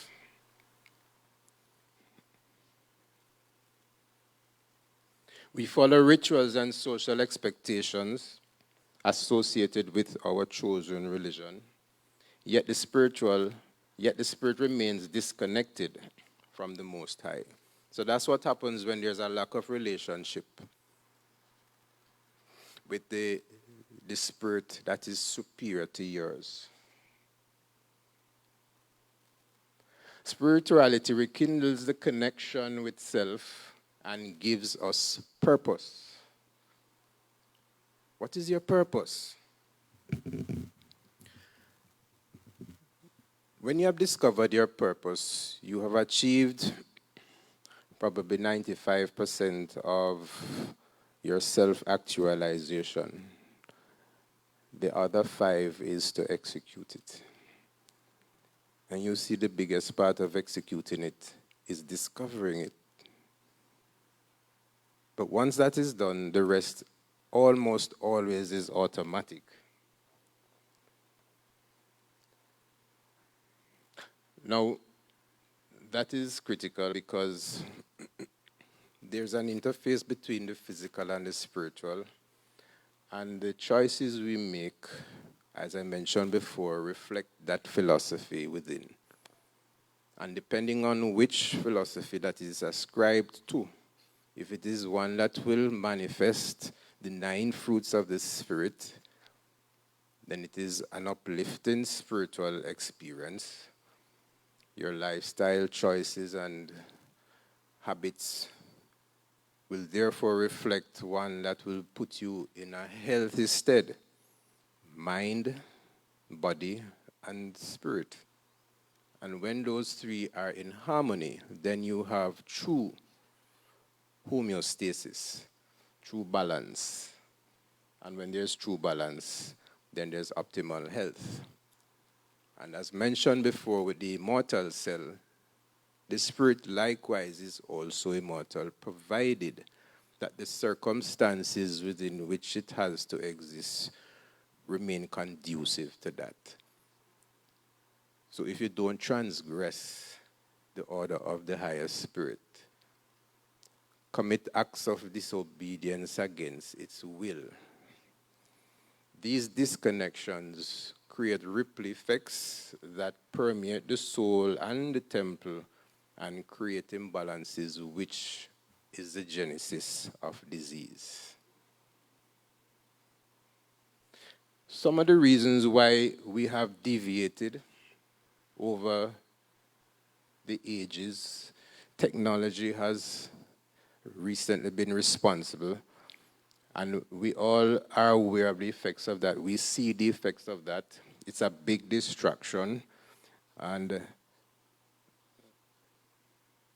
that is one of the main reasons for our neglect. Also, the rise of individualism, secularism in all its forms. These are just symptoms of spiritual dis-ease. Where there's a lack of a proper structure for spiritual health and well-being, these opportunistic problems get rise to cause problems, to create doubt, and that influences you negatively. Increase in skepticism towards traditional religious beliefs. That is personal.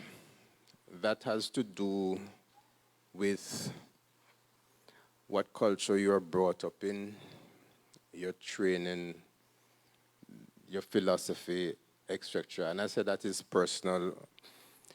Irrespective of your religious orientation, it really, the aim and objective of that experience should be to guide you to living a way of life that lines up with your purpose and how you're supposed to exist with everything that comes with it. Lack of education about the faith into which they were born really supports what we just said just now. Some of the effects of this neglect. How does spiritual deviation cause disease? It creates a lack of meaning and purpose in life. So you really don't perform your mandate. You would go to your grave and your story was not told. Your contribution to the kingdom was not made. That is not a healthy existence. When you're not serving your purpose, certain psychological issues will become noticeable. Stress, anxiety, trying to reach unattainable satisfaction through materialism and vanity. So we try to satisfy that spiritual hunger with food that is not spiritually natured. So they turn to social habits to fill that void. And that oftentimes causes problems. Illicit drugs, wrong company, etc. Things that are materialistically oriented and based on vanity. Nothing spiritual. What does that cause? A decreased emotional well-being and resilience due to ingratitude, discontentment, and comparing ourselves to others. Loss of sense of community and social support. Negative impact on your physical health and the development of psychosomatic conversion disorders. What are those? You get symptoms that do not have a physical explanation, but you get physical manifestations, usually pain, but there are others. But the source of the pain is not a physical source. It's from higher up. It just transcended to the temple. So there are medical conditions that are termed psychosomatic conversion disorders. And those are as a result of disease higher up. So this spiritual thing is really an unseen connection. It is that invisible you, the intangible you, but it has the greatest responsibility, and it contributes to whether you live, whether you die, whether it's a physical death or a spiritual death. And the mind is a complex and multifaceted one and is often described as an unseen connection because it is not easily observable or measurable in a traditional sense. For example, like in medicine, we make decisions based on evidence that is available to test certain things, and we use that evidence to guide how we manage clients. We can't test spiritual health per se. We can't measure this per se or measure that. But it's critical. Could you see the air that you breathe? What color is it? What shape is it? No shape. But what is its responsibility to you? Something invisible you cannot see is keeping you alive. Think about it. You cannot see breath of life, yet you depend on it. Isn't that amazing? The spirit refers to the non-physical, intangible aspect of a person, that is you, that is often associated with beliefs about the essence of a person. On the other hand, the term soul refers to the collection of mental processes that enable a person to think, reason, perceive, and feel emotions. In other words, your soul comprises your ability to think, feel, and make decisions. And that is the vehicle through which your spirit operates. It energizes that part of you that makes you you, that essence of you, your personality, in other words.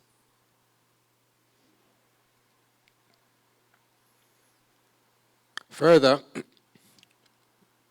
although we cannot measure spirituality per se, we can tell that its effects are beneficial through studies that suggest spirituality is associated with better mental outcomes. When we practice spiritual techniques or techniques that enhance our spiritual strength, we had an exercise at the beginning, a yoga brief exercise is a spiritual or devotional exercise. There are others, singing, giving praise and thanks, playing music, meditating, exercising physically. They're all aimed at the same thing, achieving optimal holistic health in the requisite component of your being.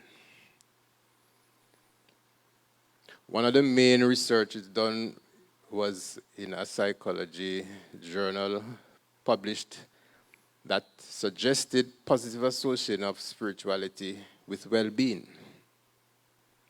So there's really no doubt about it, about that link that is being made. In the context of their studies, spirituality was defined as experiencing transcendence through inner peace. And that is the ultimate marker of optimal spiritual health. When you feel that peace, it's something that is unmistakable. And the opposite is also true. You will feel it. Your conscience ever bite you yet? They use that term here.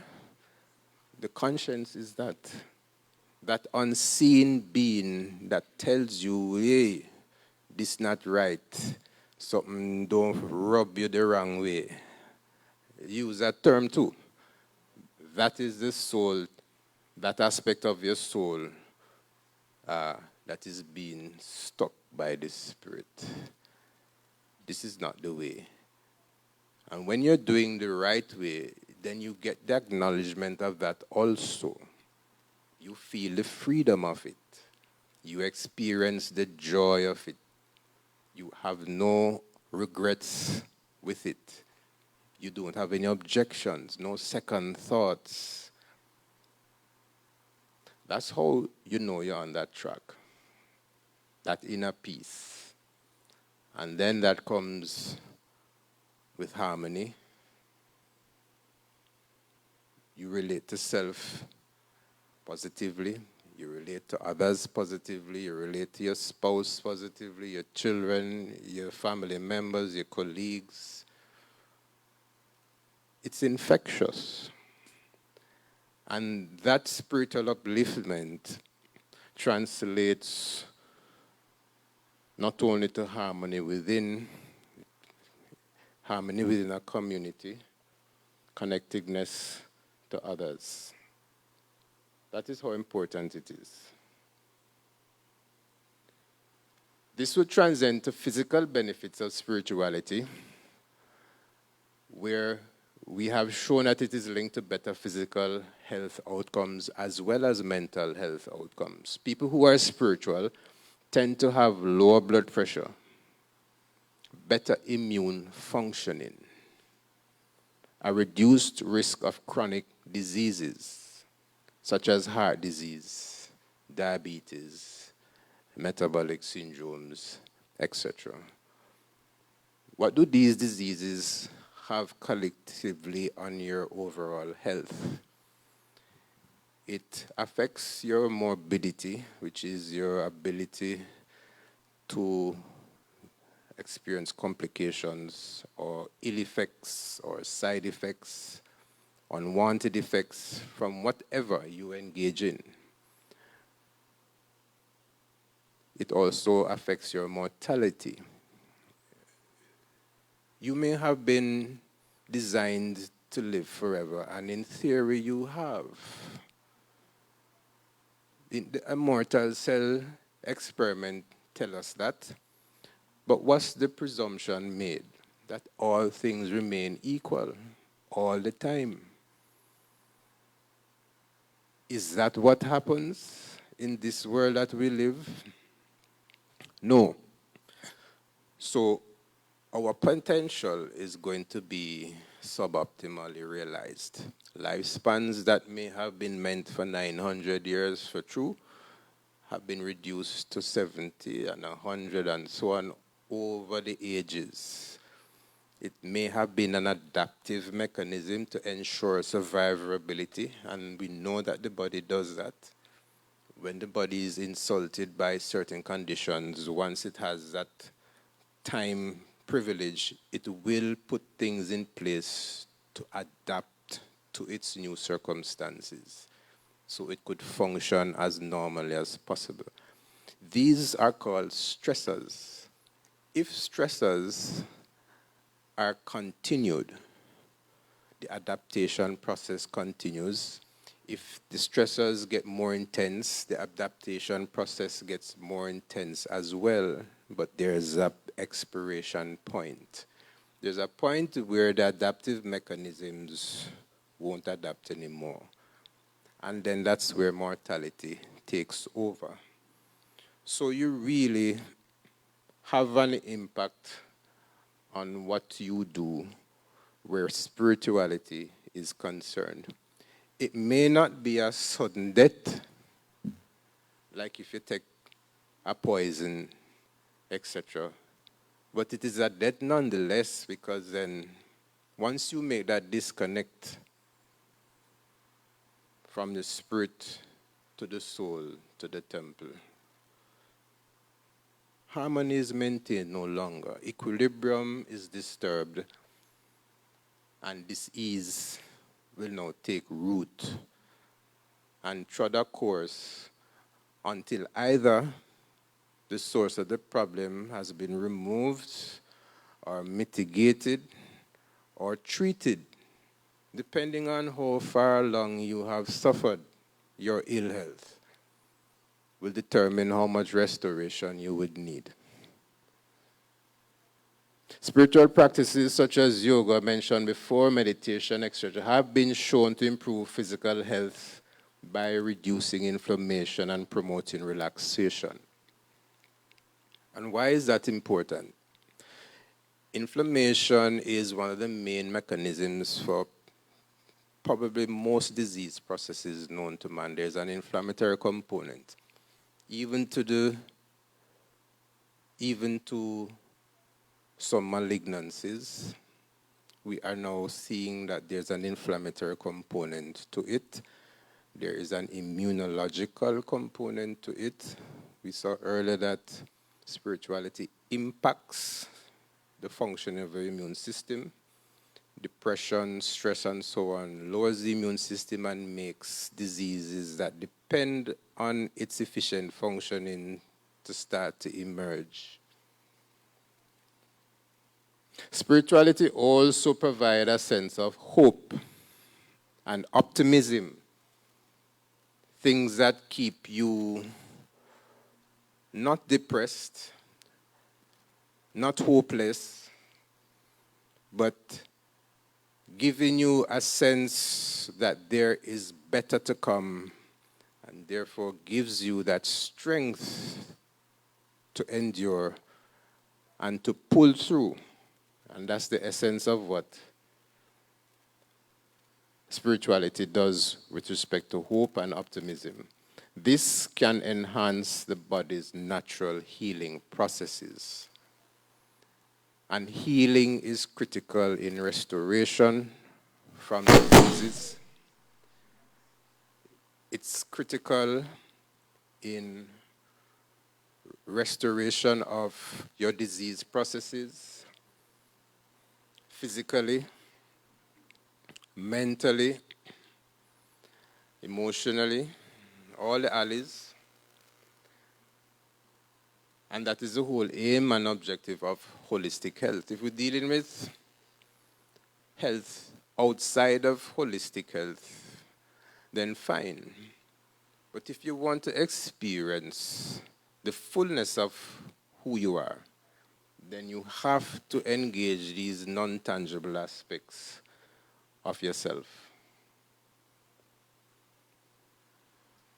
There are just different aspects now of how spirituality will affect the different aspects of your being. Cognitive-wise, that is your psyche, your thinking, all of the brain and neurological features. Neuroscientific research has shown that spiritual practices can affect the brain in positive ways. And we were given explanations of how the brain and the nervous systems and the senses interact with the environment and either prevent or allow disease to prevail. Meditation has been shown to increase gray matter in areas of the brain.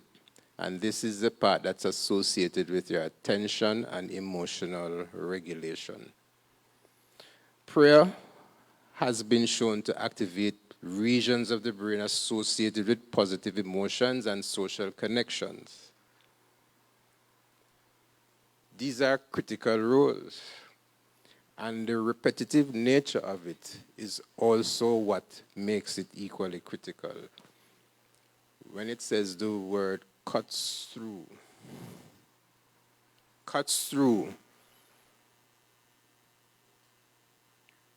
the spirit, the soul, the bone, and the marrow. These changes in the brain can lead to better mental and physical health outcomes.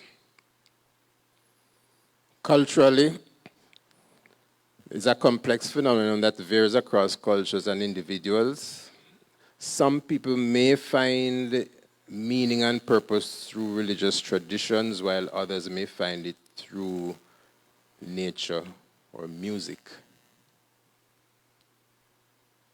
For everyone, to each his own. So, spirituality and spiritual power is essential for holistic health. It has an eternal guide in this life. and the life after. For man ranks supreme among all creatures. Led forward by spiritual power, man can reach the summit destined for him by the great Creator. And this, ladies and gentlemen, is how the role of the Spirit positively impacts on your physical and mental health. And I give eternal praise and heartfelt thanks unto and I glorious Lord, the Most High God, and in sweet infinity Heavenly Father, highly I, Emmanuel, I, His universal majesty, Emperor Haile Selassie first, Ababa Janoi I, Adonai, Allah I, Buddha I, Krishna I, Jehovah I, Jah, Rastafari I, Jesus Christus, Iva, Sila, blessed love.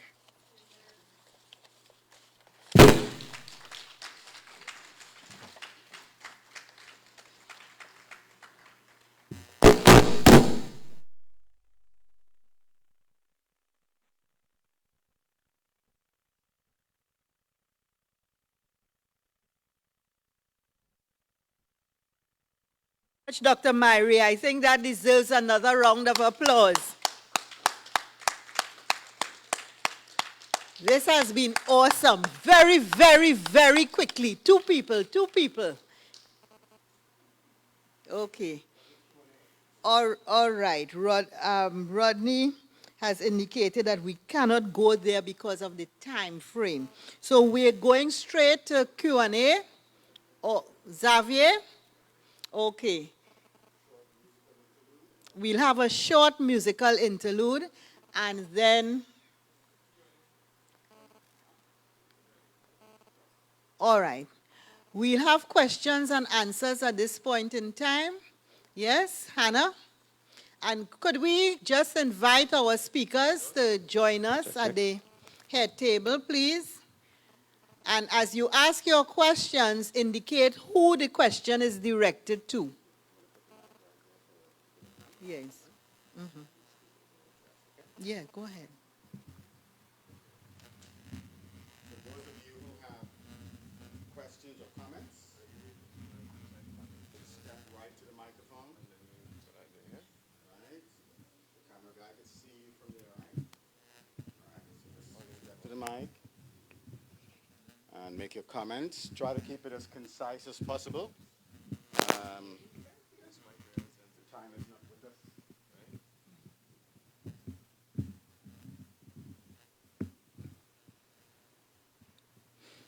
Okay. I would just like to start by thanking all of you for your contributions. I thoroughly enjoyed every single one. My question is directed at Dr. Myrie. I have found after my awakening that I have close family members who are still very much asleep and spiritually disconnected. My understanding is that there is nothing I can do about that they are on their own journey and their time to awaken is their relationship directly with God and with Source. So my question to you is there anything I can do to help them? Because it seems that when I speak truth, it is considered my personal journey and it does not resonate.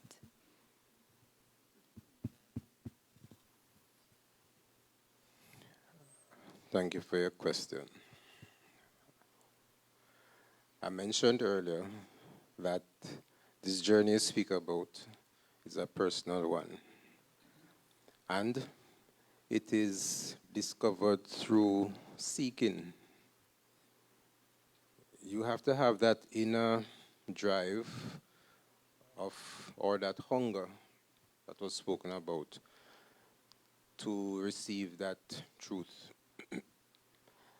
The best I could say is you cannot force it on them. It is something, that function of the mind, that you just have to allow them to see that for themselves.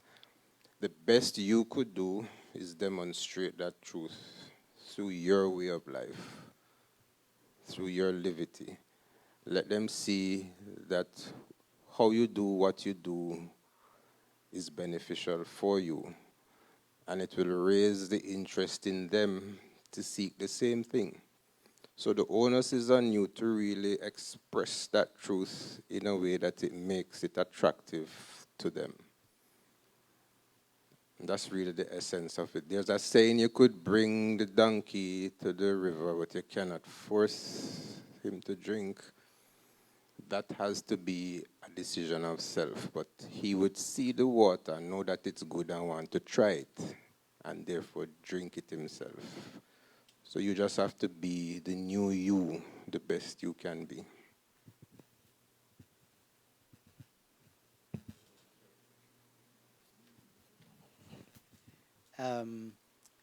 We're in a cosmic conflict, and the system in which we live, the economy, is driving the way we think and feel. So now the consciousness must come through seeking. But remember where you were before you became enlightened. And be patient with those who are yet to walk the journey. And know that sometimes the impact may happen after your exit, your exodus. But more important is the fact that I think many times we don't understand words the same way. So we think by telling people is the best way to educate. Not necessarily. Sometimes we, as Dr. Mary said, we have to have it tangible. There are some people who, if you say something, they get it. Some people, you have to give them a tangible. They have to see something. And as they see it now, they are able to now perceive. But if we go back to the presentations, if you cannot digest in the physical well, it's difficult for you to comprehend. So you would notice people who are seeking that elevated part, their physical operations are different. They eat different. They listen to different things. Because as you clear the mind, especially when you fast, what happens now? You clear the mind to be able to hear the voice that calls you upward.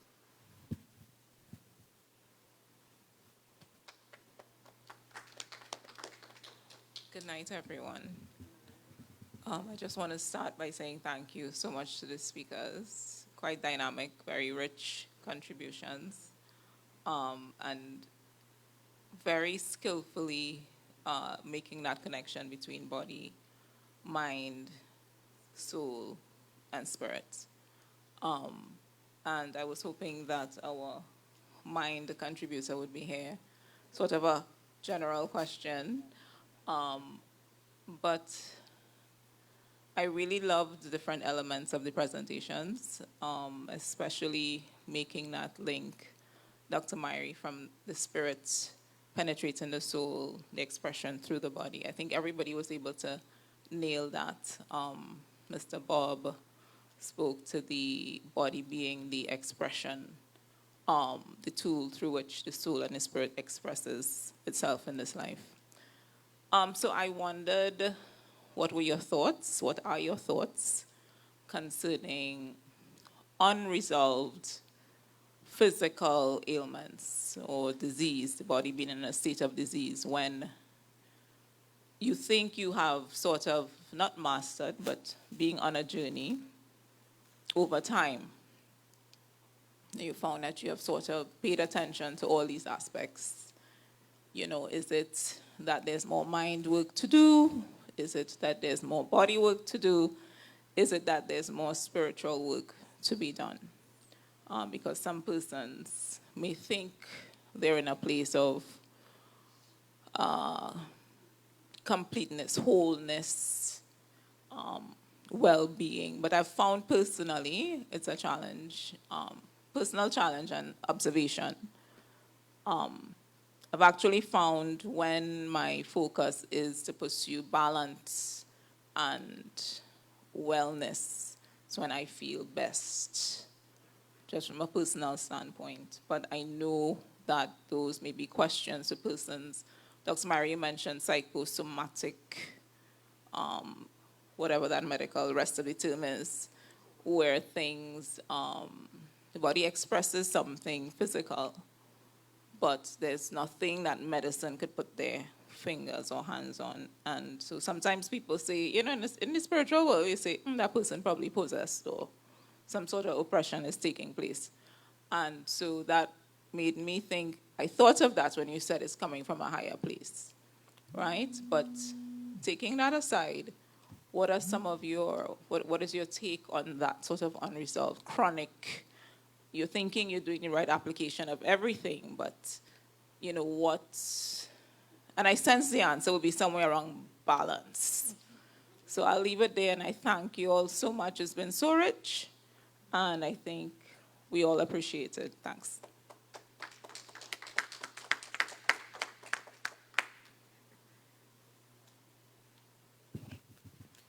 All right. You mentioned physical ailments at a particular point. Physical disease has what you call a natural history to play out from when it started, if left uninterrupted to run its course to when it would end. And then we would determine where along the course you are and what factors played a role in getting where you are, risk factors, what you were exposed to, environmentally or physically. And then strategies are put in place to reverse, to get rid of, or to minimize effects or bad effects. The balance would come in. Now, ideally, before the balance comes in, you would have hoped that there wasn't a start to this physical process. And that's the ultimate aim of where we'd want to reach at the end of all of this exercise. So spiritual health, mind health, physical health will all be in a preventative nature after a while. But you have to deal with those who fell through the cracks, already started a pathological or pathophysiological process, meaning deviating from the norm. And then the effects of that deviation being manifested, you just have to deal with them. Some of them reversible, some not. Now, you can still make changes that would make what is left, if you want to say, for functional enough to be able to have a relatively holistic, healthy life thereafter. Now, there are some instances where some of the chronic illnesses can be reversed, and I've seen that with lifestyle adjustments. A lot of the non-communicable illnesses that we face can be reversible, but it takes that discipline of self to achieve that. If you are prepared to accept what needs to be done to do that, it can be done. And a lot of that also depends on your spiritual makeup, because that is where the challenge lies. If you can put yourself in an orderly, disciplined state with respect to how you take care of yourself, in all aspects, you would be able to realize some of that, if not all of it.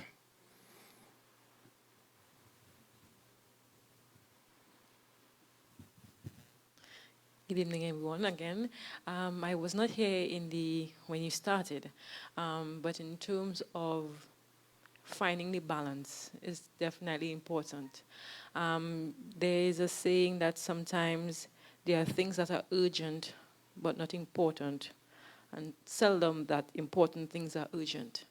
So sometimes because we are physical, we tend to have physical issues, we tend to put most of our energies there. Whereas, as we would have seen all throughout the three presentations, they are interconnected. And spiritual, we have to take,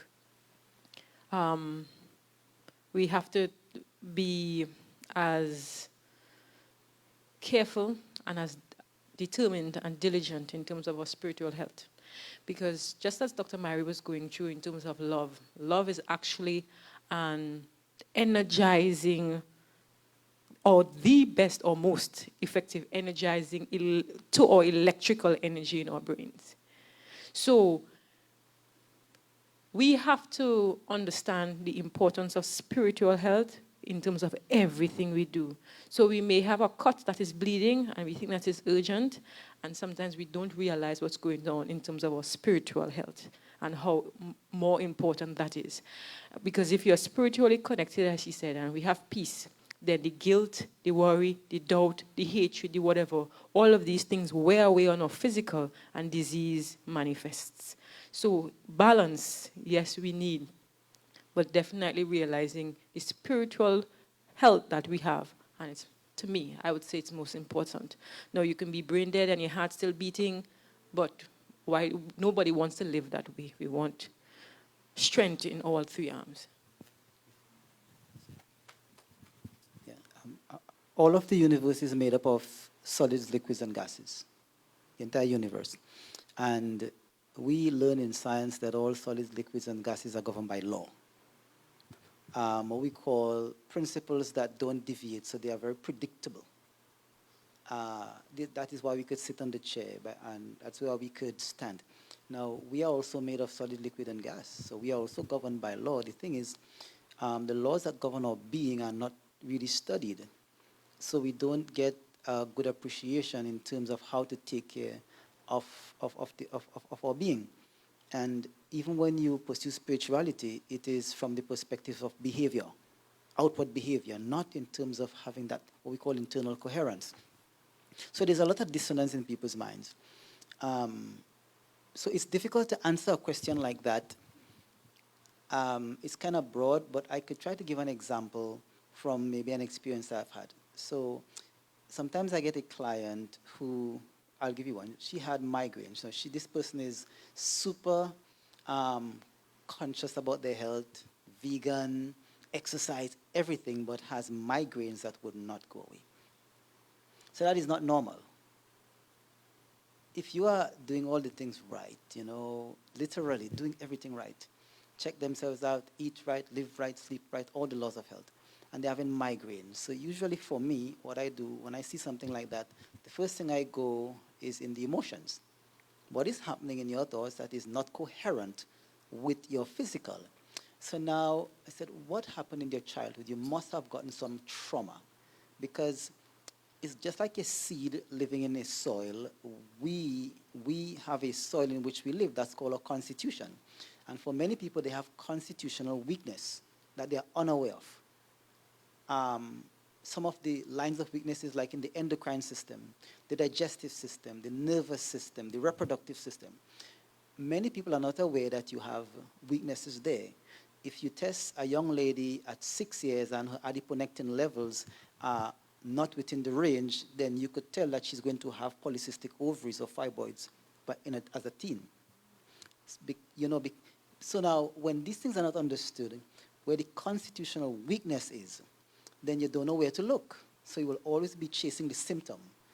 The symptom is going to be expressed in the body. And we are annoyed by symptoms. So our natural disposition is to what? Let's get rid of that. A person who has, let's say, a gallstone, a kidney stone. What is a stone? It's a hardening. Why is it hardening? Well, science tells us in the physical. But if you have resentment, do you know you could develop stones as well? It's a hardness in the personality. And if you look at their faces, it's hard. All right, you get a pain in the shoulder because you can't shoulder your responsibility.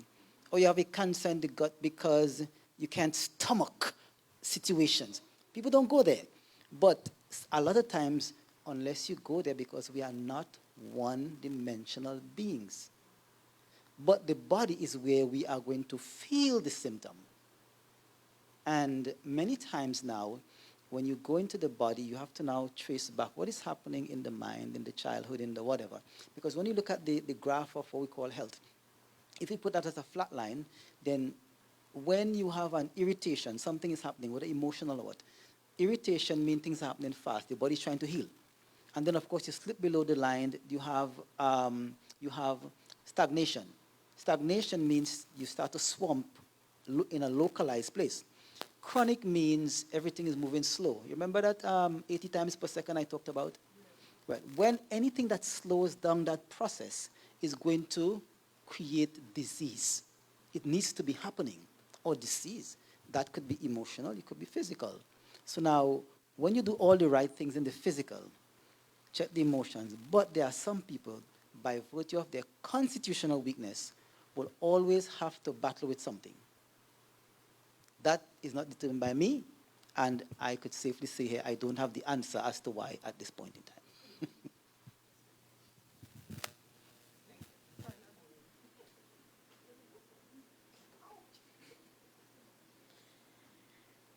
Good evening, everyone. Thank you all so much for your responses. I too have a question, a quick question. We have a national problem, and that problem is that our school children are fighting. How do you see that situation related to what you've been speaking about today regarding holistic health? That's my quick question. So let me see if I could give a quick one and everybody get a chance. This is just one perspective. So one of the things that it takes for you to behave, to reason, are B vitamins. B vitamins help with your cognition. That's one. So now, if you are using a lot of sugar and carbonated beverages, then you leach your B vitamins. Your brain nerves can't get them. That's one. That's one perspective. The next thing, life is stressful. When you're under stress, you convert one of your calming neurotransmitters, dopamine, into adrenaline to fight, to survive. And survival is a fear response. When I'm in fear mode, I want to protect myself. How? Any way I can. So then now, if I convert, because to make adrenaline, it is first dopamine. So the dopamine set point of many people is low, and we bequeath that to the next generation, and we don't strengthen it by the way we treat our bodies in terms of digestive health.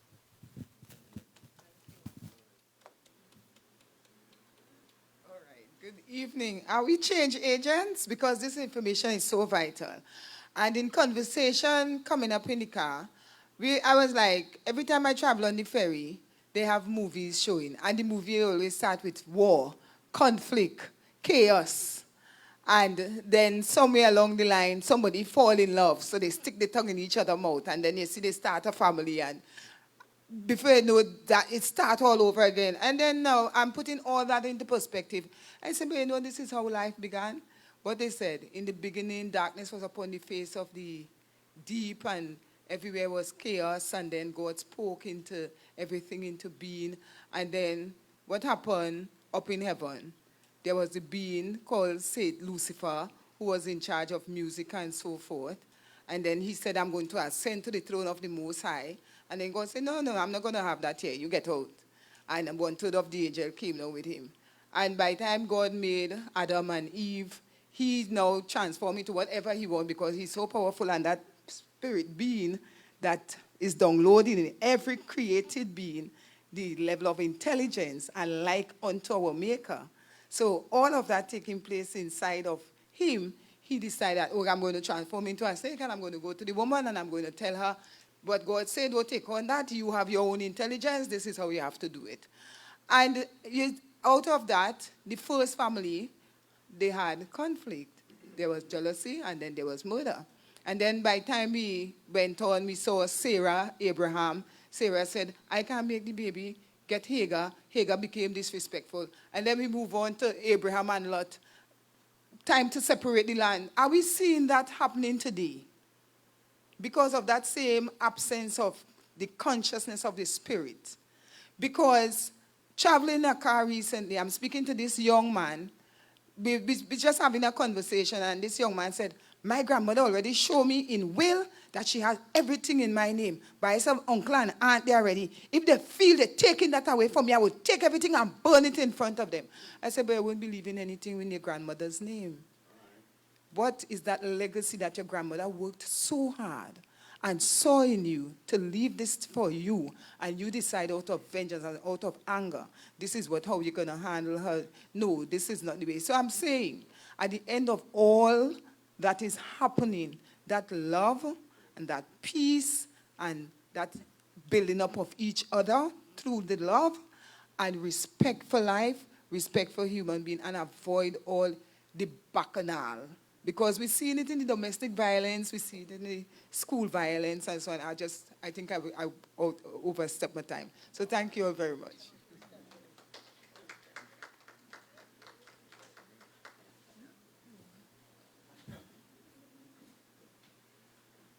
Good evening.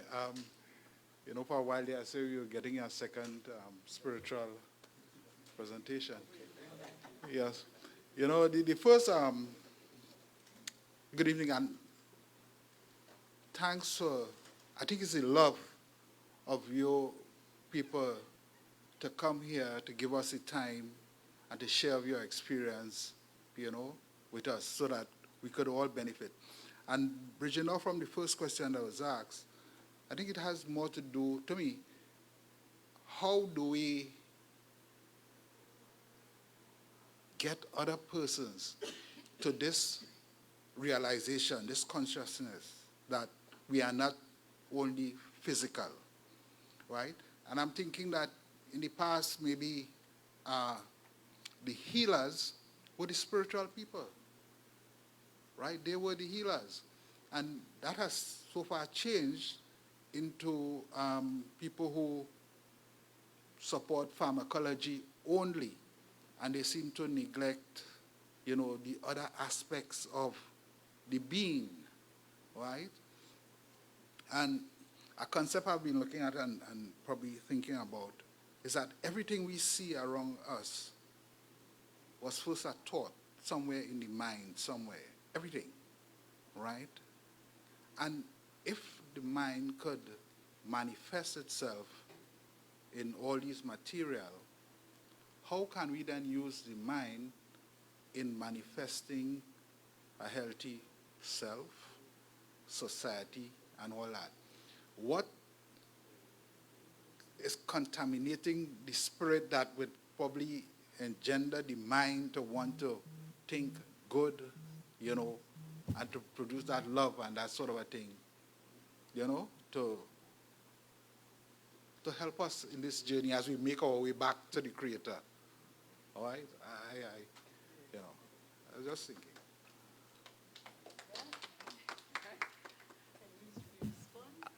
I just want to say one thing. In response to her question as well as to his, I have been looking at the connection between the spirit, soul, and body for many years, since 2002. I worked at a ministry in Georgia in the USA where I was healed of a chronic disease, and they talk about the connection between the spirit, soul, and the body. And I've seen many thousands of people healed through understanding this connection. And so one of the questions she asked about the violence in schools is that the absence of the love in the home, the absence of fathers has a great role to play in the violence that manifests in children, because fathers are supposed to affirm the child and provide them with the identity as to who they are in God through understanding the love of God and experiencing the love of God the Father. And so I just want to just give a little promotion. I've had a few conferences in Tobago about being in health and freedom, understanding the spirit, soul, and body connection, that thoughts come from 3 different sources, from ourselves, from the Holy Spirit, or from evil spirits. And it's important to recognize where the thoughts are coming from.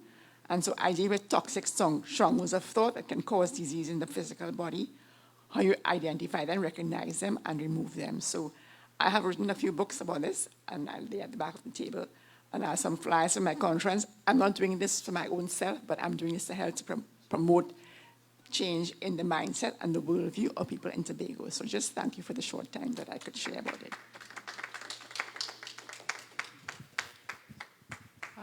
Just in terms of the question and just tying in with what everybody would have said in terms of the mind.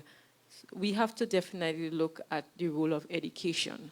And sometimes, in terms of the children, if it is we go to them, yes, we are looking at their behavior.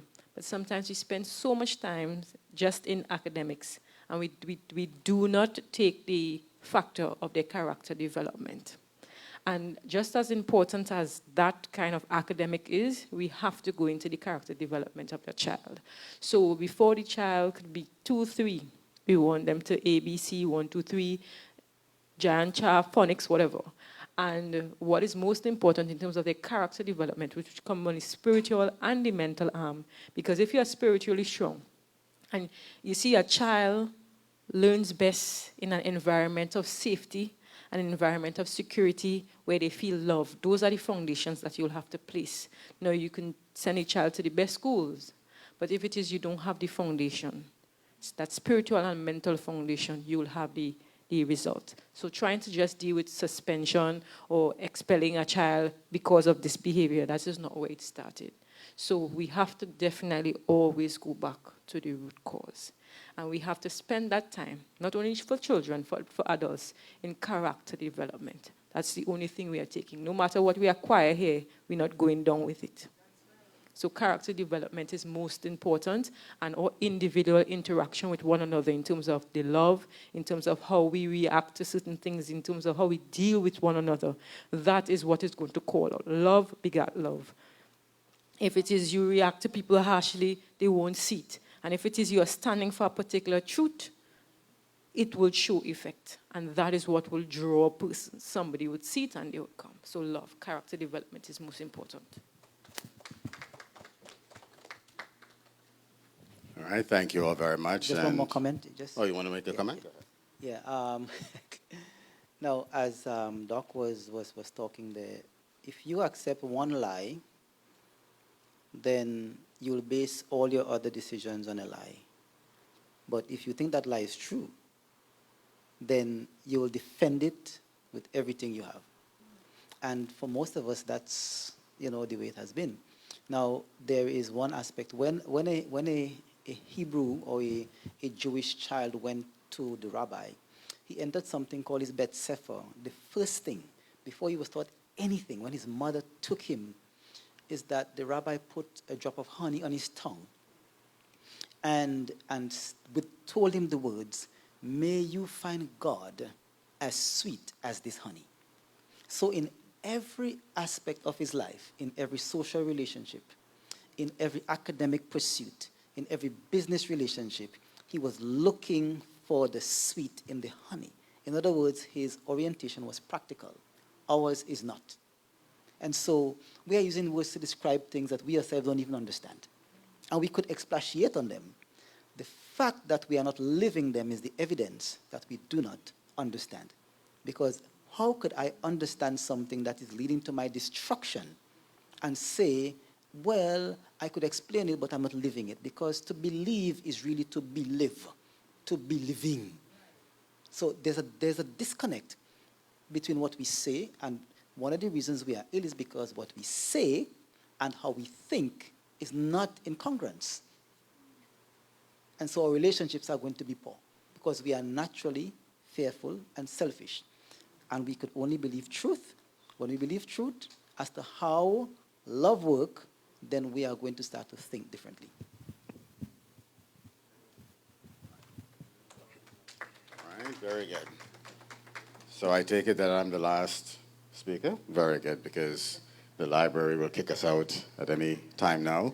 It's been a wonderful time, and I'll be doing the vote of thanks, so that's how we'll wrap this up. But I wanted to just put forward a question, particularly to Dr. Bob, but I want everyone to kind of chime in on it. It's been said that it's not what goes in that corrupts, but what comes out.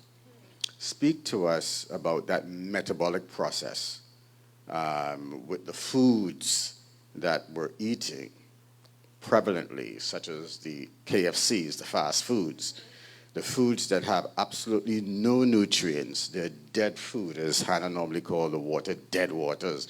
They're dead foods, so that when this goes in, it doesn't corrupt the body, but when it goes through that metabolic process and practically no nutrients come out to actually feed the cells, which is why we should be eating in the first place.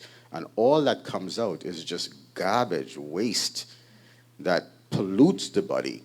Speak to us about why it's important then that parents particularly should monitor the quality and types of foods that they're putting into their child's body, into their child's mind, monitor what it is that they're looking at on these TikToks and Twitches and these social medias. And, you know, we have children now going behind school looking at pornography, sharing pornography. When that goes into the mind and the mind metabolizes it, what comes out of that now? And into the spirit, the same thing. So that process of what goes in is not necessarily a corrupting factor, but it's then what is done to it and what comes out of it. Each of you could address that, and then we'll close you guys out there. Well, what goes in can corrupt, eh? That's the truth, because it's only what is in that can really come out. Now, science has taught us to, if we want to have the best cattle, then you check the feed. The best chicken, you check the feed. And particular nutrients do a lot of things. They are what builds the tissues. So now it's only the human organism that seems not to understand that, even though he does it for commerce and enterprise, he's able to do it for that. He spends a lot of money maintaining his car, on buying curtains or shoes or whatever to fix up the physical. But to actually understand the human to function, because we are not just beings just created for naught. So we must be careful in terms of what we put in. If you want to control an animal, what do you control? It's food. Now, because we don't understand that, we want convenience. So let me go to the end quickly. One of the things we should be more involved in is agriculture. We talk it, eat what you grow and grow what you eat, but we don't practice it. So because life is convenient, what do? We go to a supermarket and 90% of the things is of really no value. Because it's convenient, and because now in a capitalist world, it's run on money, we now have money. So we could do what? Buy it. We develop sophisticated taste. Therefore, the more, when we went to school, we did nutrition in my days, but it's changing now. You needed a lot of carbs. He's telling us now that is not so. The carbs is what's causing the problem, especially for people of African descent. High carb load translates to high insulin demand. All cells have insulin receptors. The cells now are not responding because of insulin resistance, metabolic syndrome. We cannot process it. When glucose gets in the cell, calcium gets into the cell. When calcium gets into the cell, the other nutrients jump on the back of calcium and jump in. So if glucose is not getting in because insulin cannot do its work, then the other nutrients are not going to get in. What is the body going to do? The body is not designed to have these things circulating in the blood at high levels. So the body is going to try to do what? Store it, or get rid of it. When it is getting rid of it, it's going to have, if your insulin levels are too high, it affects all the endothelial cells in your blood vessels. So they're going to start to harden. What will that do? They start to crack. You want to bleed out, the body will going to produce cholesterol as an internal plaster. So you call that atherosclerosis. That is the result, that's not the problem. Even the blood sugar high is not the problem. That is the result of a dysregulation somewhere else. So when we understand that unless we understand function, then the interventions we make would not be practical. And parents would not understand these things unless they understand a bit of science. You give your children cereal and milk, fermentation, alcohol. They're not drinking it, but they're eating it. How do we expect them to behave? But cereal is convenient, and the advertisements are saying it's the best thing. If you're of African descent, then our enzymes have a problem digesting wheat because the wheat was hybridized in the 1950s. What do we eat most of all? Wheat. So our allergies or sinusitis or bowel or gut problems, our memory problems, our fibroids, whatever, we are going to have them because the laws of cause and result are not really understood. So even our ability to meditate, your pineal gland allows you to be able to meditate.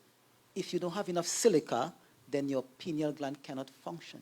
You would not be able to meditate and hear God's voice. So there are many things that contributes to that. It will, somebody said change agent, it will start now, but it doesn't, the results wouldn't come now. So the encouragement is to consistently do it, and then the spark will catch a fire and then it will blaze one of these days.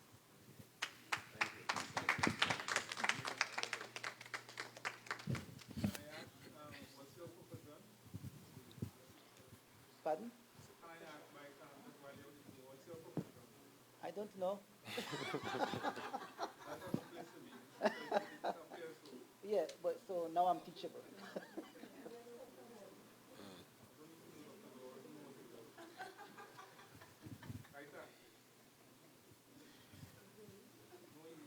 Just to address Mr. Rodney's question, from the spiritual standpoint, I mentioned earlier that the deviation from the norm started many moons ago. The transgression from what is normal transcended generations. And that is the effect that the spirit of transgression can have. It can outlive us, and it can come into future generations, even 3 and 4 down the line. So we are now in an era where we are, so to speak, where they say the chicken's coming home to roost.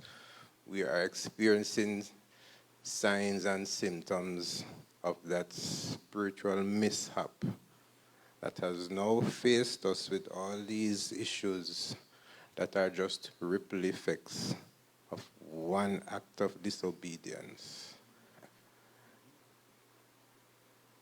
And that is going against the will of your Creator. Will of how you're to eat, will of how you're to relate to your neighbor, will of how you're to relate to your environment. All of those together, transcending all this time, we are now seeing the problems of it firsthand. So to restore that is going to take a multifaceted approach, including educating, bringing to consciousness those who we consider already written off. We may just have to support them. We have to accept that. And those who are now entering life with consciously reborn parents or guardians will now have the opportunity firsthand to try and restore that original balance so that generations from here onwards would be living a corrected life instead of propagating what already exists as social ills. So we're looking at a dip, and then we're looking at returning to where we were in the beginning, which was heaven on earth.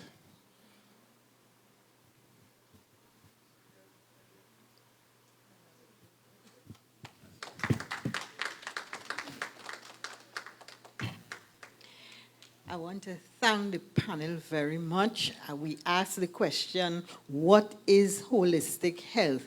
Has that question been answered? Wonderful. So now we are going to close with a performance by our dear friend and member of Tobago CivilNet, Xavier. He's going to come and entertain us a little bit, and then we will have the closing by our chairman of the Tobago CivilNet, Rodney Pigott. Thank you.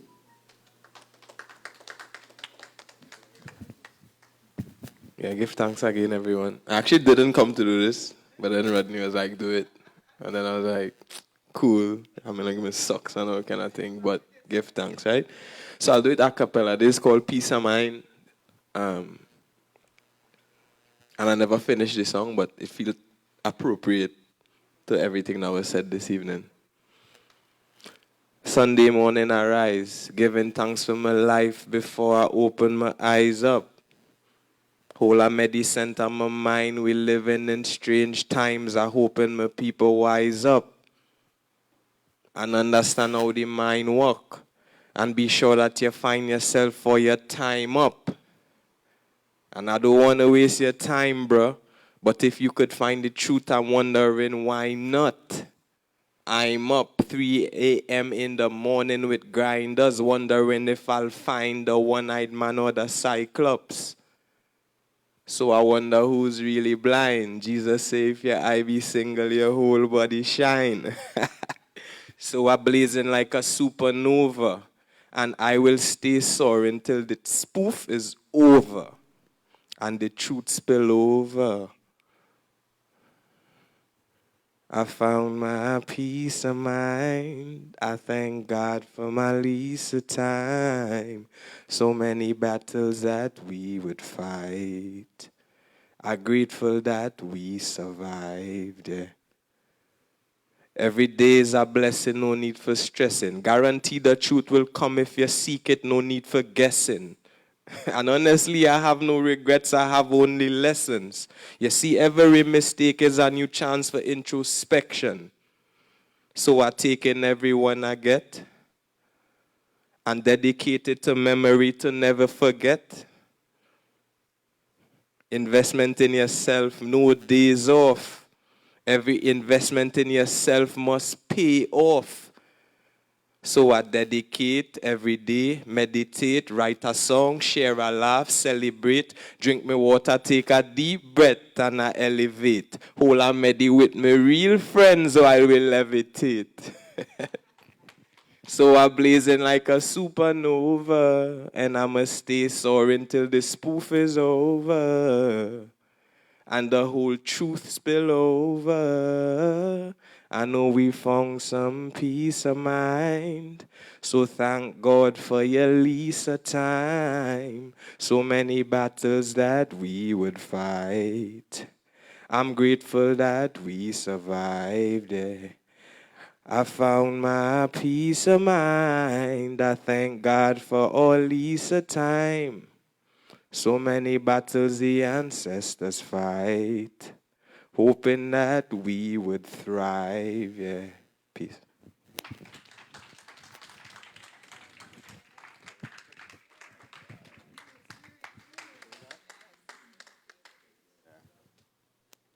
Yes, ma'am.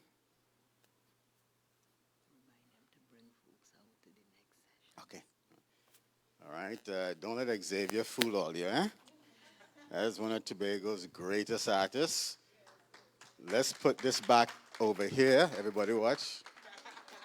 The man warned me. He tell me, if you don't come back and find that, he's sending me a bill. All right. One of Tobago's greatest artists. And when I first came back here to Tobago and I ran into this young brother, it gave me hope. It let me know that young minds like this on that path of consciousness, elevating, that we have hope. All is not lost. There are young people like this. I want to say wife, I'm going to put him in trouble. His wife, who opened for us, young minds. I see young minds back there. So all is not lost for us. As we started off, we said that, this is just the launch of the series. I don't have the names. Well, the next one is going to be April 5th. That's going to be the first in the actual series. This is the launch. And so the first in the series is going to be April 5th. Look out for that. If you want us to contact you, keep in touch with you personally, let you know, whether by WhatsApp or by email, the book at the back. On your way out, you can put your information in that book, all right, for us to contact you. I also have 3 columns there. One is if you want to join our committee of volunteers here, if you want to join CivilNet, or if you want to donate a dollar or two to CivilNet. All right? You can check the book there for that. And the first speaker is going to be Dr. Kenny Bastian, for those of you who are familiar with him. He's going to bring some very dynamic information for us on April 5th, and that is going to be virtual. So look out for that. The promotions will be coming. Now I'm going to give you the vote of thanks, and I did a script so I won't forget anyone important. Of course, to the Most High Creator, known by many names, but we know there's only one. We give thanks for all who came out and those viewing live stream. To our presenters, Dr. Ricardo Bob, Dr. Kadisha Wilshire, Dr. Matt O'Neill Myrie, we give thanks for their contributions to the people of Tobago and those viewing around the world. We're live streaming. Their contributions are invaluable, and we encourage all of you here and those listening to consult with them in their respective areas. To the Scarborough Library for granting us this auspicious space, and Ms. Job especially, who I must have called her about 10, 20 times. Today I called her, and I finally heard that in her voice, you again.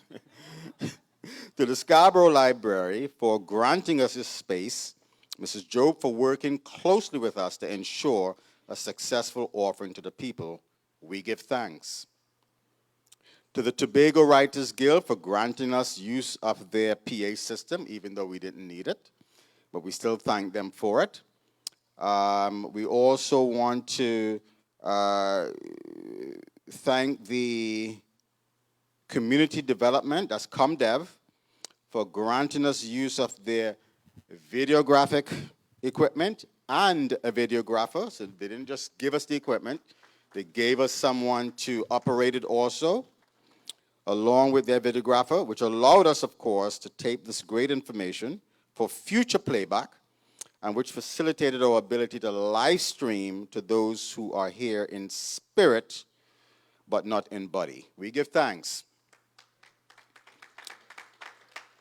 To Garth and Radio Tambrin, his son there, for granting us use of their live streaming equipment. That is all they were supposed to bring, is just a little laptop and some HDMI cable to connect to the camera and then send it to Facebook. But they decided to give us everything. PA system, microphone, and everything, right? So to them, we definitely give thanks for them. It really made it possible for us to live stream and get everything else done. We definitely give thanks. To the Holistic Health Awareness Committee of Tobago CivilNet, who worked tirelessly in all areas of preparation for their launch, and our chair, who will stand please, let them see our chair of the committee. That's Mr. Patrick George, all right, who, made sure that we got everything together. I worked with him, and, he kind of steered the ship. And so we give thanks for that. We also want to give thanks to New Lens. That's the Tobago Bridge to the TTT Now Morning Show, who extended an opportunity for us to promote this event to their listening audience. Dr. Bob and myself were able to promote that, and I got a lot of calls from people in Trinidad. Even Mr. George said that he's getting a lot of calls from people in Trinidad who wants to know when we're bringing this to Trinidad. So they're hungry for this sort of offering there. We give thanks to them. To Hannah Rose Alfred, who brought to us some simple exercises on pranayama, which is, of course, the yoga practice of regulating the breath through specific techniques and exercises, recognizing the breath as the foundation of holistic health. You don't breathe, that's it, lights out. We give thanks. To our host, Ms. Karen Bath Alexander, for guiding us seamlessly through this evening's presentations, right? Kept everything on track. we give thanks. To Miss Bridget Smith, you don't know her, but that is Mr. George's niece, who assisted greatly in sourcing many of the presenters that will be coming for this Holistic Health Awareness series. Right? So we definitely give thanks to her. We give thanks, of course, to all of you who came out this evening, who are viewing online, who took time to share this event with friends and family. For truly, without each and every one of you who care greatly, not only about the health of your body, your mind, and your spirit, but also for the holistic health of all others. We give thanks, we give thanks, we give thanks. Again, we must reiterate that this is but the launch of our Holistic Health Awareness series. The frequency will be every fourth night, beginning on Wednesday, April 5th, as I said, at 8 p.m. with Dr. Kenny Bastian, and I had the information here, I'm glad I wrote it down, of the Kenner Institute, and he will be presenting on understanding the language of the body as part of a trilogy, including the language of the mind and the language of the spirit. This will be online, the Facebook page of Tobago Civil Net. If you want to be kept abreast, as I said, of this series, just put your information in our contact book. Additionally, those who want to push and pull with us on this great need to raise our awareness on holistic health, we encourage you to join our committee. I have to say that again. And most importantly, Tobago Civil Net. We need you. We're actively seeking members, actively seeking financial support. Actually, we just started seeking financial support. We thought we could do this thing without money, but we're starting to find out that, you need that currency, the world currency, to do a lot of the things that we want to do. For many of the areas of people activity, such as education, politics and governance, arts and edutainment will be coming online very, very soon. We're replete with a lot of artists here in Tobago, and someone needs to be able to pull them together to help them work together and not have to look to THA for work. They can create their own work. They are creators, creative agents. There's no need for them to have to run to THA for a check. Make your own way. Create something. And that's what we want to help them do, and CivilNet is going to help the way. We're looking to Brother Xavier here to head that committee up and get the people going. All right? So please get home safely.